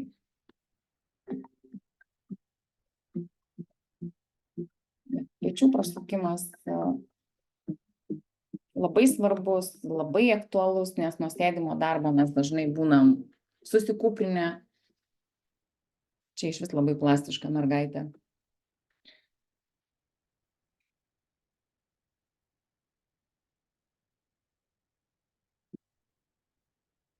Kartais pečių prasukimas darbe gali išgelbėti mus nuo nugaros skausmo ir pečių skausmo, tai kas valandą prasukti pečius ir nosim ten surašyti skaičius nuo 1 iki 10 tikrai rekomenduočiau, kad kaklą prajudinti, ypatingai kas prie kompiuterių daug dirbat.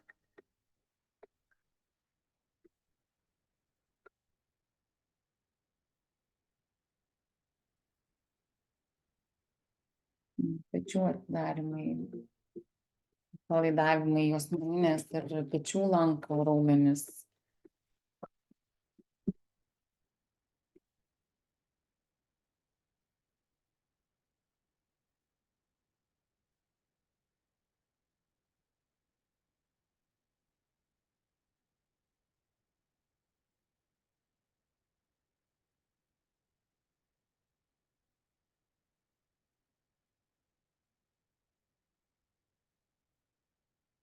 Mobilumas pratimai. Jum pačiom po darbo dienos labai fain.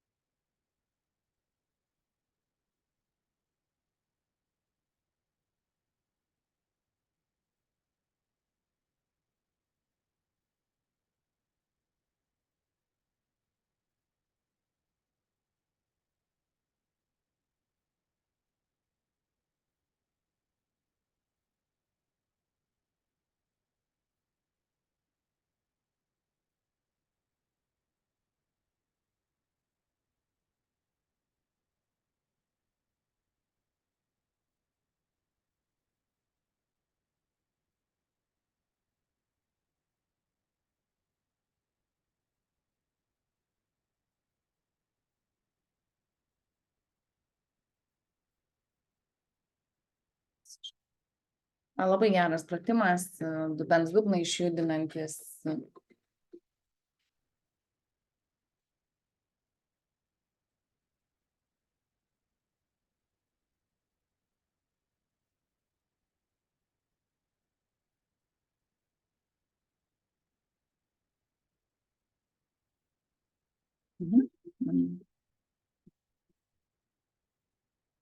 Dubens mobilumo jungimas. Bet va šitą pratimai, ką daro šitą merginą, tai jinai visą kūną išjudina. Ištempiami raumenys.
Pusiausios mobilumo paprasti pratimai, daugiau aišku, sakau, pritaikyti jums su pacientais, daugumos jų negalėsite atlikti, bet jum pačiom tai.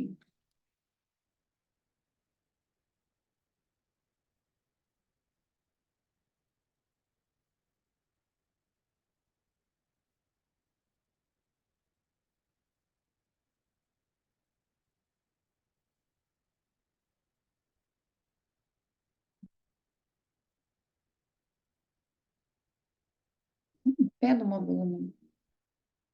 Apie eiseną irgi daug kalbėsim visų kursų, visos teorijos metu.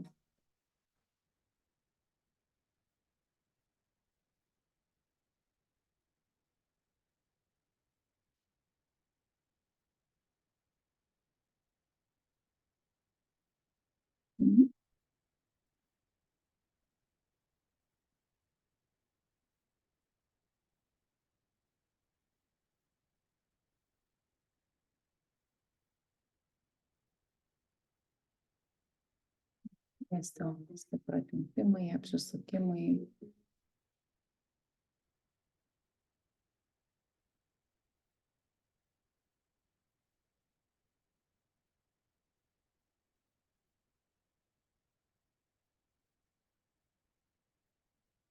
Aišku, jeigu dirbat jau su pacientais, tai tokią mankštą reikėtų daryti atsargiai, kur yra labai daug pasilenkimų, dar kažko, nes ypatingai senyvo amžiaus žmonėm dirbant, tai davus tokių pratimų gali gerokai apsisukti jiem galvos ir gali būti vėl ta pati griuvimo prevencija, tai skau čia tiesiog jum po darbo dienos, kad visą tą kūną išjudinti po sustingimo.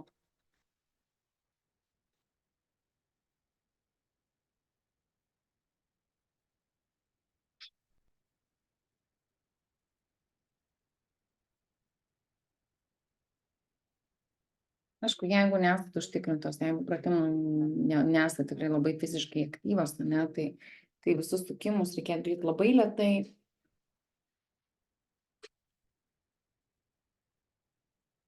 Jaučiam kūną, nesimaskatuojant.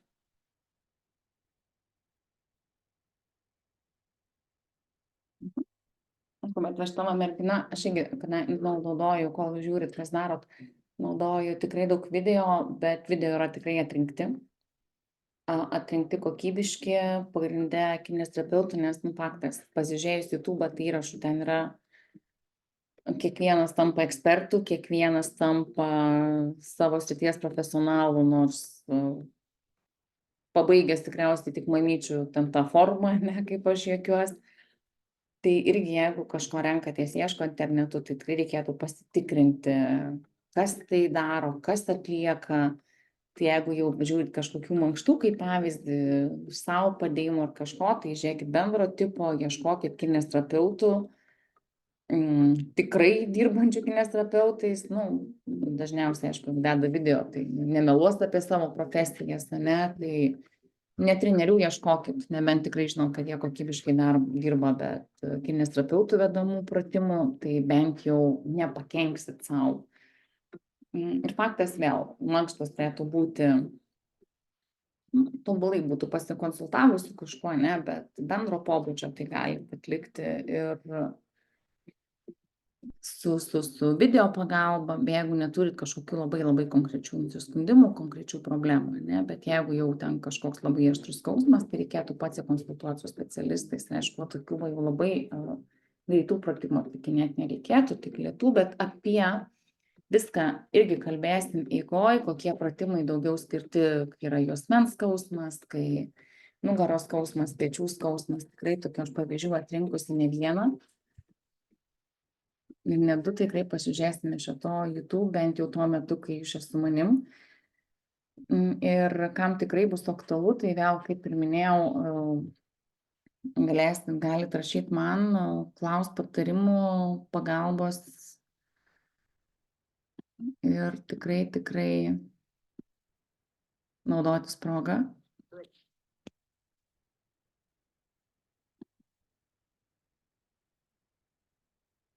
Body saw, I'm gonna use a pair of sliders or a slide, or I could use a towel on a. Taip, sekundėlę, šitą vaikinuką praleisim. Vikrumo stabilumo koordinacijos pratimai irgi dirbant su senyvo amžiaus žmonėm, tikrai čia yra problema dažnai. Tai vaikino video, lietuviškai kalbančio. Vikrumą, stabilumą ar apatinės kūno dalies raumenų jėgai. Jums reikės kamerą ir plokštelę. Gali tikti tiek medžiaga ar popieriaus lapas. Taip, ir pradėsim. Pasiėmėm kamuolį, buvomis ant nugaros ir darysim atsilenkimus, metam kamuolį į sieną. Atsigulom su kamuoliu tiesiog rankom už galvos priečiam žemę, lenkiamės į priekį, metam kamuolį, atsimušą, pagaunam, grįžtam. Labai dažnai į vikrumo visi pratimai, kai kalbėjau praeitą kartą, dirbant su vaikais, su autizmo spektro sutrikimą turinčiais vaikais, paaugliais, pratimai su priemonėm jiem yra įdomesni, naudingesni, duoda to vikrumo, duoda nenuobodumo, tai irgi dažnai taikomi, bet irgi kalbėjau apie tą vadinamą sprogimo momentą, tai pratimai su priemonėm, tai tokie kažkokie, kur atsitrenkia, atšoka, skleidžia garsą, ypatingai pratimai taikomi protinę negalią turinčiais pacientais. Tai irgi pavyzdžiai. Taip, kartuojam 10 pakartojimų. Visada išliekam pasilenkę, iki jau grįžta kamuolys. Ir tokie pratimai su kažkokia priemonė, kaip pavyzdys čia su kamuoliu, jie nuima koncentraciją ir skausmą nuo treniruojamos vietos. Tai vaikinas šitas pratimą daro pilvo presui, kad įjungt, bet kai vyksta žaidimo principu, tai netaip akcentuojamas pilvo presas, ypatingai aš sakau, kalbant darbe su paaugliais, tai yra duoda įdomumo, žaidimo ir netaip tarsi įsivaizduojama, kad skauda tą pilvo presą mažiau ir tai yra tikrai realu, nes nemonotoniška plius. Ir darom tokius metimus, nepamirštam visada grįžti atgal ir paliekam su kamuoliu žemę.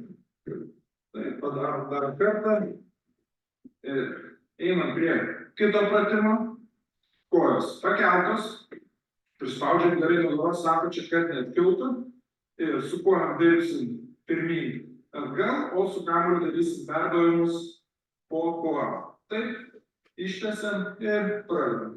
Per vieną pusę, per kitą. Taip ir keičiam. Svarbiausia, kad pečiai būtų pakelti nuo žemės. Čia daugiau pratimai stipresniem žmonėm, bendram tokiam stiprinimui, bet vėl kas labai svarbu, irgi ką jis akcentavo, kai žmogus guli ant grindų, ant nugaros, ypatingai svarbu yra neišriesta ta nugara prispausta, o jeigu nugara kyla ir panorisi tarsi tarpą palikti tarp grindų, tai reiškia jau yra kojos leidžiamas per žemai, tai tiesiog galima tą kamuolį įsivaizduoti, kad tu perkeli, gali kojos būti padėtos ant žemės ir pakelta koja nuo žemės aukštyn žemyn, visokių padėčių yra. Atsakau, va tokie va pratimai čia daugiau jau yra su protinė negalia arba vaikam taikomi, nes jie yra žaismingesni, o ne monotoniškai, kad ten, okei, mes pakeliam koją ir 10 kartų kartojam, ne, tai su priemonėm jiem kažkaip yra, jie tikrai labiau faini. Vėl darom 10 pakartojimų per vieną koją, 10 per kitą.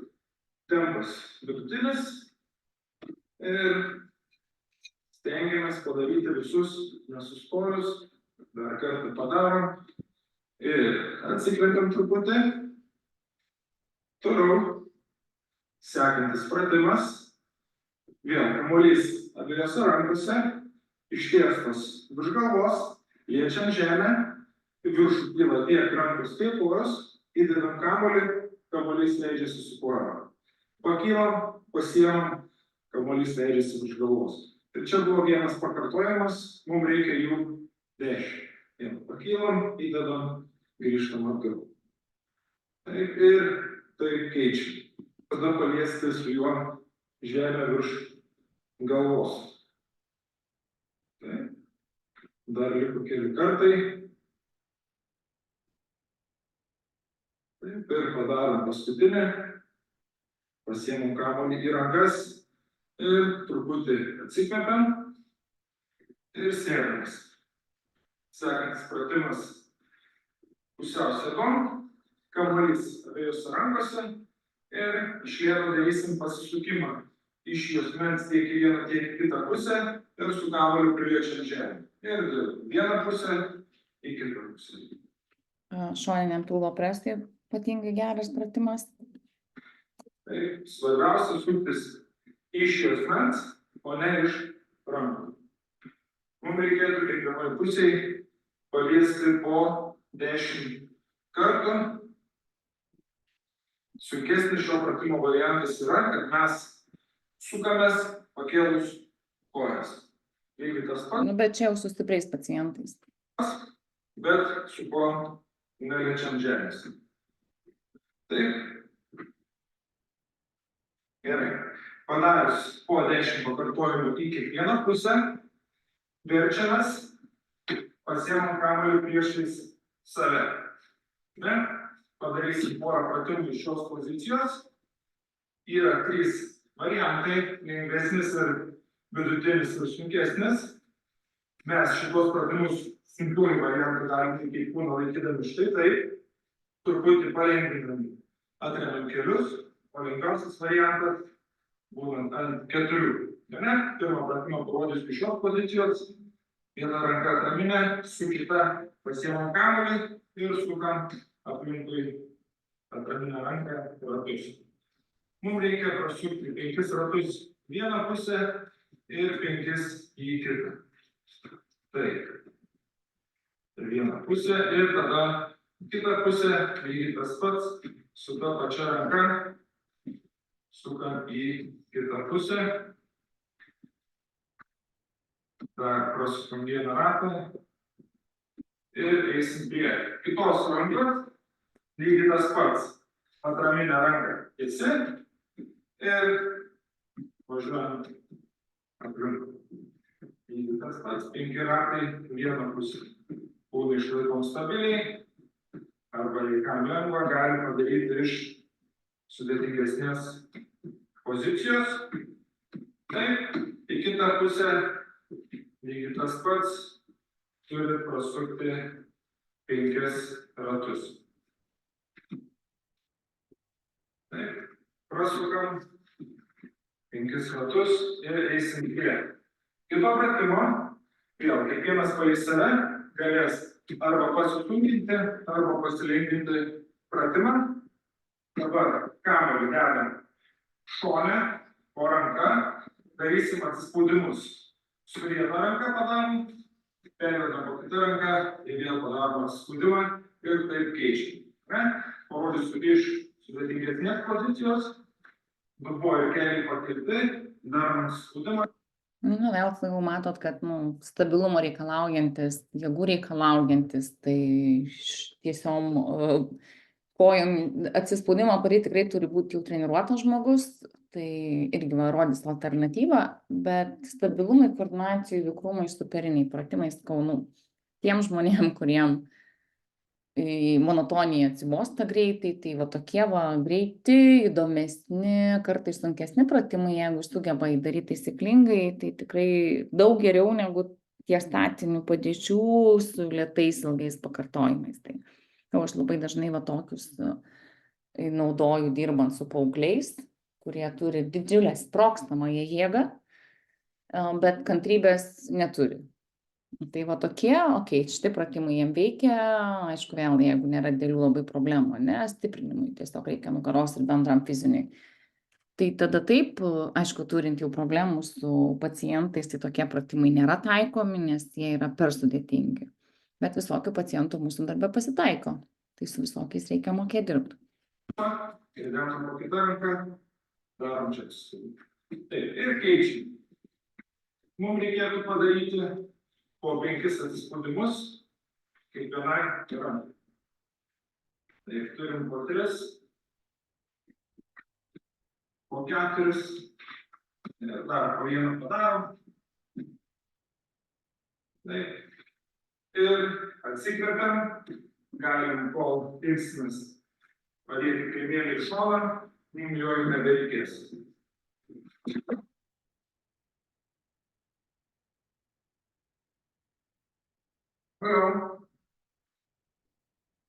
Pasidedam kamuolį, stovim šalia, viena koja raminė ir suksim su kita koja aplink ratus.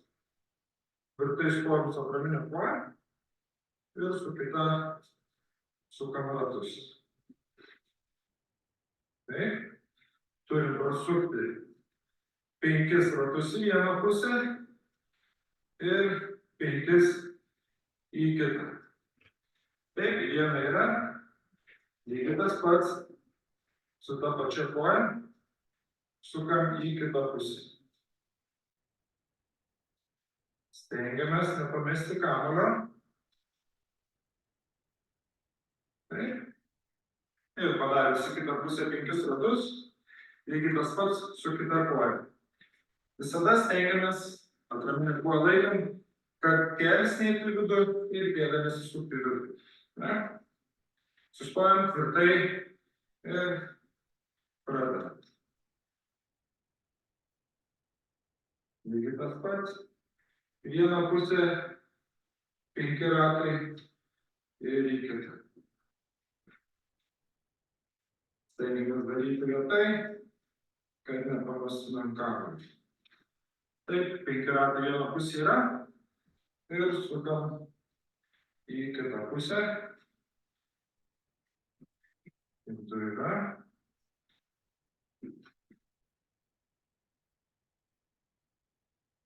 Taip, ir dar sukam vieną ratą. Taip, turim vėl 5 ratus į vieną pusę, 5 į kitą. Toliau pasidedam kamuolį šalia savęs ir dedam vieną koją kamuolį. Dabar darysim peršokimus į vieną pusę ir grįžim atgal. Turėsim padaryti po 10 peršokimų tiek į vieną, tiek į kitą pusę. Nepamirštam darbo su rankomis. Turi koją priekyje, reiškia priešinga ranka ir priekyje. Ir pradedam. Peršokam ir keičiam. Vikrumo pratimai irgi daugiau naudoju dirbant su paaugliais, sportininkais, su senoliais tikrai griežtai ne, bet jeigu tenka dirbti, sakau, tiek su aktyvesniais vaikais, tai kodėl ne? Kodėl to įvairumo nepabandžius, tai čia beje, šitie pratimai tokie vikresni, greitesni, Tik šitoj paskaitoj aš juos rodau atrinktus, nes daugiau, aišku, einama į specifines ligas, specifines diagnozes. Bet tokių irgi kartais reikia žinoti paįvairinimui, žaidimo momentui. Tik tai sakau, čia daugiau akcentuojami sveikesni žmonės ir neturintys didelių nei protinių, nei fizinių problemų. Kartais, sakau, gali būti kažkokia trauma, gal ten labai lengvas protinis atsilikimas, tai pažaidimo momentų tikrai galima. Aišku, svarbiausia yra nesusižeisti, tai tas svarbiausia yra. Viena pusė, kita pusė. Taip, ir darbas su tempas. Vidutinis visada būna stabilizuojama. Ir dar keli kartai. Ir paskutinį padarom. Taip, viskas padarom po 10 peršokimų į kiekvieną pusę. Kamuolį padedam į šoną, kad netrukdytų, ir imam plokšteles. Pradėsim nuo figūros, susidedam plokšteles į štai tokią figūrą. Taip. Tarpai tarp plokštelių kiekvienam individualiai, palei save. Jeigu norisi, galima padaryti didesnius, mažesnius, kiekvienam skirtingai. Jeigu norisi, galima prisidėti daugiau plokštelių šiose vietose. Ir pradėsim nuo pratimo. Stojam ant vidurinės plokštelės su viena koja, vėl atsimenam apie kelį ir pėdą, kad nežiūri į vidų, su kita koja plokštelių lietimas. Paliečiam, grįžtam atgal. Taip ir sukam tokius 5 ratus su viena koja iš karto. Stengiamės visada paliesti plokštelę. Praeitą kartą rodžiu irgi pratimus su tom plokštelėm kaip stabilumui, koncentracijai. Tai jeigu, pavyzdžiui, žmogui yra sunku suvokti, kokiu atstumu tą koją dėti, kaip toli, kaip arti, tai plokštelės labai didelė pagalba šiuo atveju. Per lengva, kaip minėjau, galim pasididinti tarpus. Taip. Ir dar pasuksim vieną ratą. Atgal ir už savęs. Gerai. Lygiai tas pats su kita koja. Stabiliai stovim ir važiuojam su prilietimu į kiekvieną plokštelę. Lygiai tas pats, 5 ratai, visada būtina su koja, su kuria liečiam plokšteles, grįžti atgal, tačiau stengtis ant jos svorio nepernešti. Paskutinį ratą padarom. Taip, ir vėl. Keisim koją, darysim 5 ratus, bet į priešingą pusę. Stojame ant vidurinės, tvirtai ir pradedam nuo kitos pusės.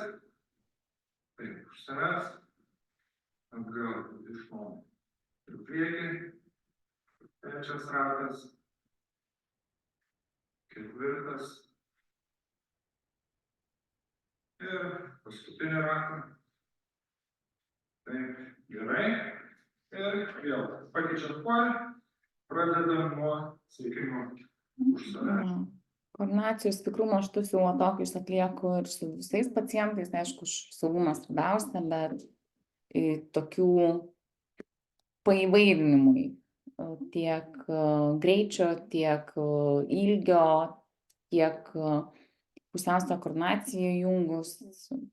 Tai va tokie irgi labai tinkami pratimai. Lygiai tas pats, 5 ratai. 3 ratas.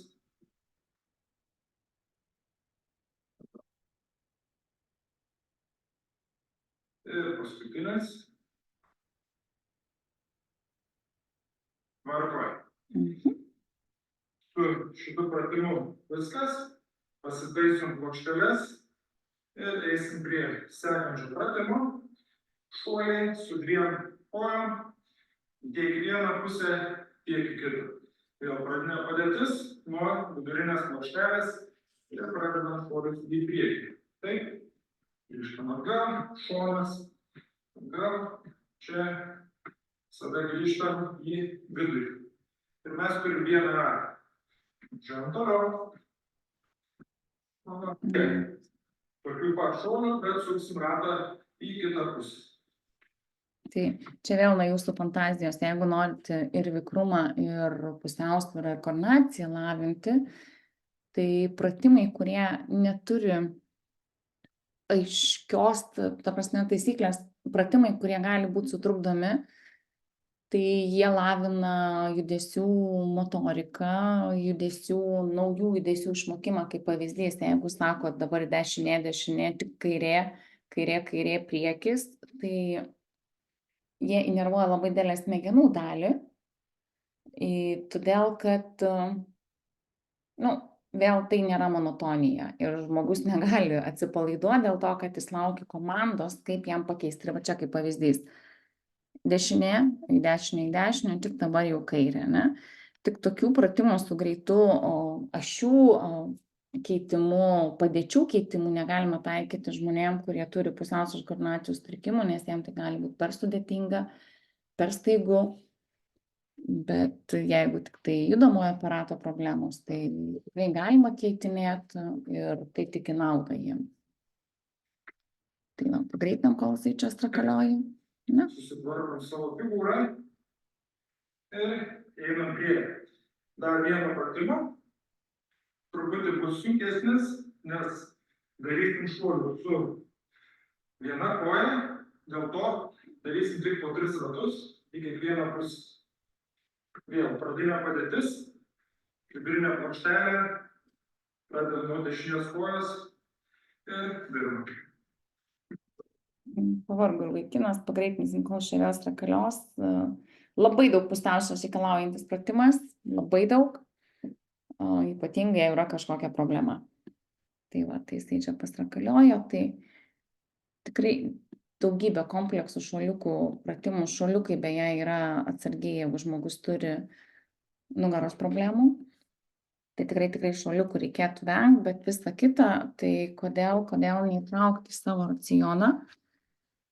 Čia labai trumpas video. Šiandieną jums norėtumėm pristatyti keletą apie reakcijos ir koordinacijos pratimų, kuriuos galima atlikti namuose. Pirmasis mūsų pratimas būtų reakcijos. Aš laikau kamuoliuką, jo tikslas yra pagauti kamuoliuką, kol jis dar nenukrito ant grindų. Op, dar kartelį. Dabar dar vienas pratimas. Aš laikau 2 kamuoliukus, jis nežino, kurį aš kamuoliuką paleisiu pirmą. Ypatingai tokie pratimai taikomi su protinę negalią turinčiais žmonėm, kad lavintų reakciją, lavintų tiek akių ta prasme, tikrai reakcijos pratimus irgi reikėtų labai dažnai traukinėti, ypatingai su kamuoliukais, tai nėra paprasti, kad būtų netikėtumo momentas. Ir tas netikėtumo momentas, nenuspėjamumas, jisai labai įjungia centrinę nervų sistemą. Tai sakau, žmonėms su protinė negalia tobuli pratimai. Aišku, reikia žiūrėti reakciją, kad jų nepradėtų labai erzinti, bet iš lavinamosios pusės super. Jo tikslas tą kamuoliuką pagauti. Žingsnį į priekį galite žengti. Na jau dabar aišku, priimės. Viskas. Tvarkoj. Ačiū. Dar vienas pratimas. Ir dabar tikslas yra pereiti per virvę pilna pėda nuo pradžios iki pabaigos. Baigiam. Dabar lygiai tą patį daryti einant atgal. Va čia ir prasideda didelė problema, kadangi tai yra ganėtinai sunku. Ir jeigu kam dar per lengva, kada lengvai visą tai padarote, tai pabandykite užsimerkę daryti. Pratimas ninja. Šito pratimo esmė yra vėlgi jokio kontakto Aš pabandysiu dabar liesti savo kolegą ir jisai automatiškai turi lenktis į tą pusę. Darome tos judesius nepertraukiamai. Aš su bet kurią kūno vietą jam rodyti, jisai turi reaguoti. Aš jeigu traukiu į save, jisai turi linkti mane. Labai mėgiamas pratimas vaikų tarpe, jie tarsi kaip marionetės žaidimą, aš vadinu šitą traukimą, supratimą kūno dalių, labai fainas išmokimas, yra tikrai ir mėgiamas tų vaikų, ypatingai irgi paauglių su protinė negalia turinčiam kažkaip labai smagiai gaunasi žaisti šitą žaidimą, o plius jie įsivaizduoja, kad žaidžia, jūs juos treniruojate, ne? Aš atiduodau tik tai galvą, aš tik tai, sakykime, čia stumiu, traukiu į save, bet pajudėti iš vietos negalima. Ir kada tiesiog norisi pajudėti ir kažką kitokio, tai paprasčiausias pratimas, prašome, į šaukštą dedame balioną ir savo sėkmingai žygiuojame iš kambario į virtuvę, o mūsų tikslas yra, kad balionas nenukristų. Truputėlį žemiau ranką. Ar ne, ir keliaujame prieki, ranka ištiesta. Emocijos geros garantuotos.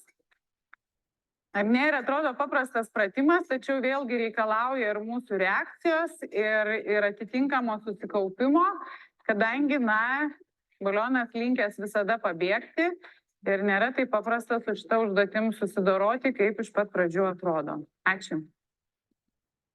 Tai šitų tokių smagesnių pratimų šiandien aš ir Čia norėčiau pristatyti mankštą. baigsiu. Tai tokia bendra informacija, bendra ergonomikos. Kitą kartą pereisim prie jau konkretesnių pratimų daugiau senatvėje, visiems kitiems, bet kaip ir minėjau, tai dar kažkas su manimi